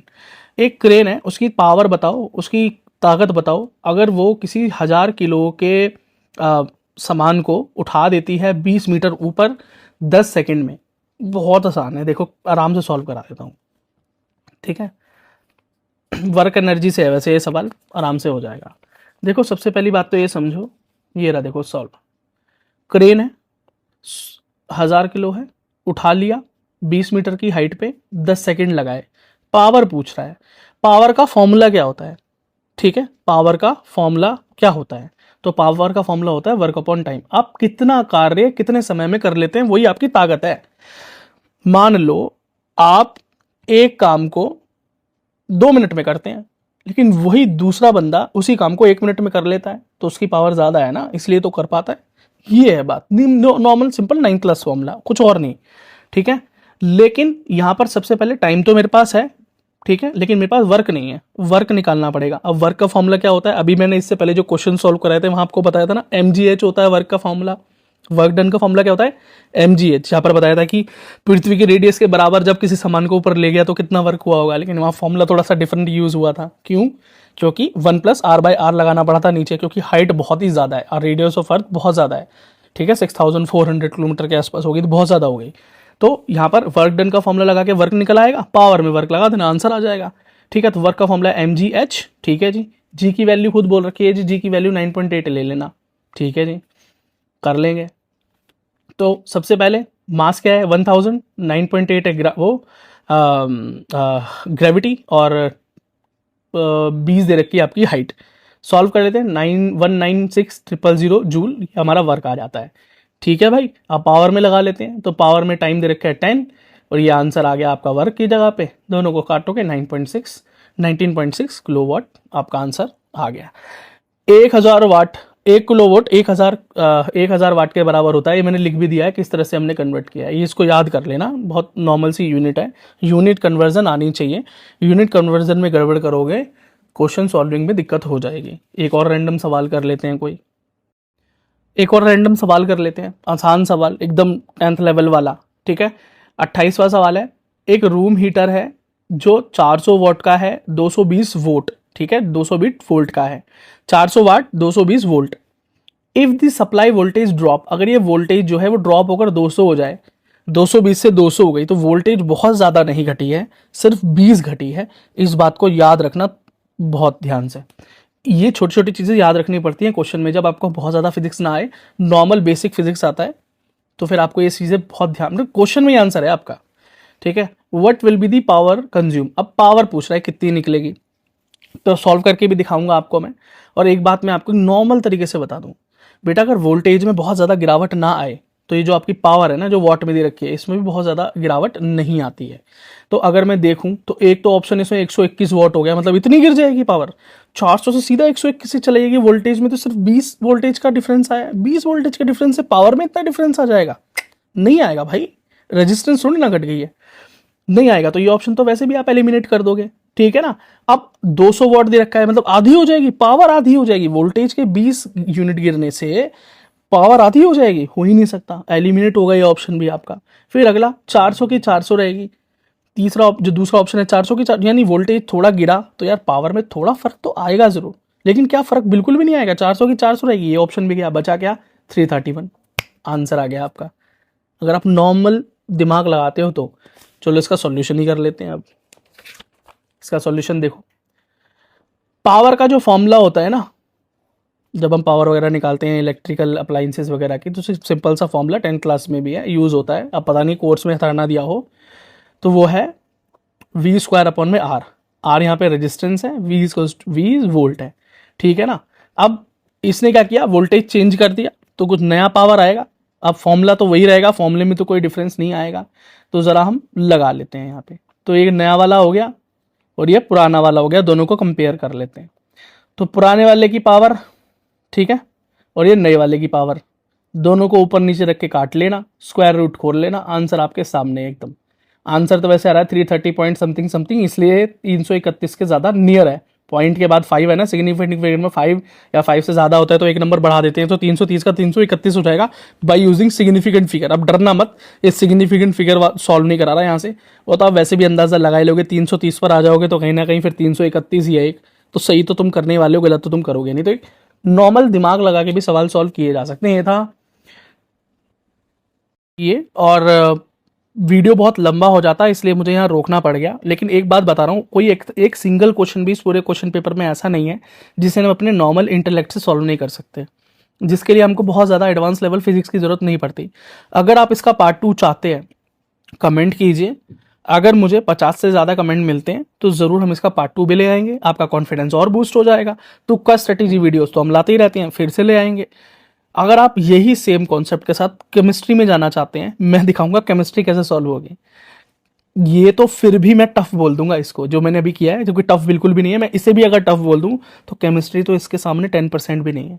इतने आसान तरीके से सॉल्व हो जाती है। सिर्फ 9वीं पढ़ी होनी चाहिए, 10वीं तक भी नहीं पहुंचाऊंगा मैं आपको, सिर्फ 9 से सॉल्व करा दूंगा उसे। अगर वो चाहिए तो उसके लिए भी उतने कमेंट कर देना, मैं आगे कर दूंगा, आपके रिस्पॉन्स के ऊपर है, ठीक है। आई होप ये वीडियो आपको अच्छा लगा हो, आपके कॉन्फिडेंस को इसने बूस्ट किया हो। तो प्लीज़ वीडियो को लाइक करेंगे, शेयर करेंगे, कमेंट्स करेंगे, और एसवीपी इंस्टीट्यूट को आप एज ए मेंबर भी ज्वाइन कर सकते हो। बाकी अपने जो भी सवाल है कमेंट सेक्शन में पूछ सकते हैं। हमारे इंस्टाग्राम, टेलीग्राम, सभी लिंक इस वीडियो के डिस्क्रिप्शन में मौजूद हैं। मुझसे पर्सनल जुड़ना चाहते हो तो मेरा नाम विक्की सिंह है, दा विक्की सिंह नाम से मेरा इंस्टा आईडी है, just to support my ID का लिंक भी वीडियो के डिस्क्रिप्शन में दिया हुआ है। तो चलिए आपसे हम वहाँ भी मुलाकात करते हैं, अगर आप वहाँ मुझसे जुड़ना चाहते हैं तो। ठीक है, धन्यवाद वीडियो को, इतनी लंबी वीडियो को अंत तक देखने के लिए। शायद ये वीडियो आपको मदद करे इस बार आपके सिलेक्शन प्रोसीजर। All the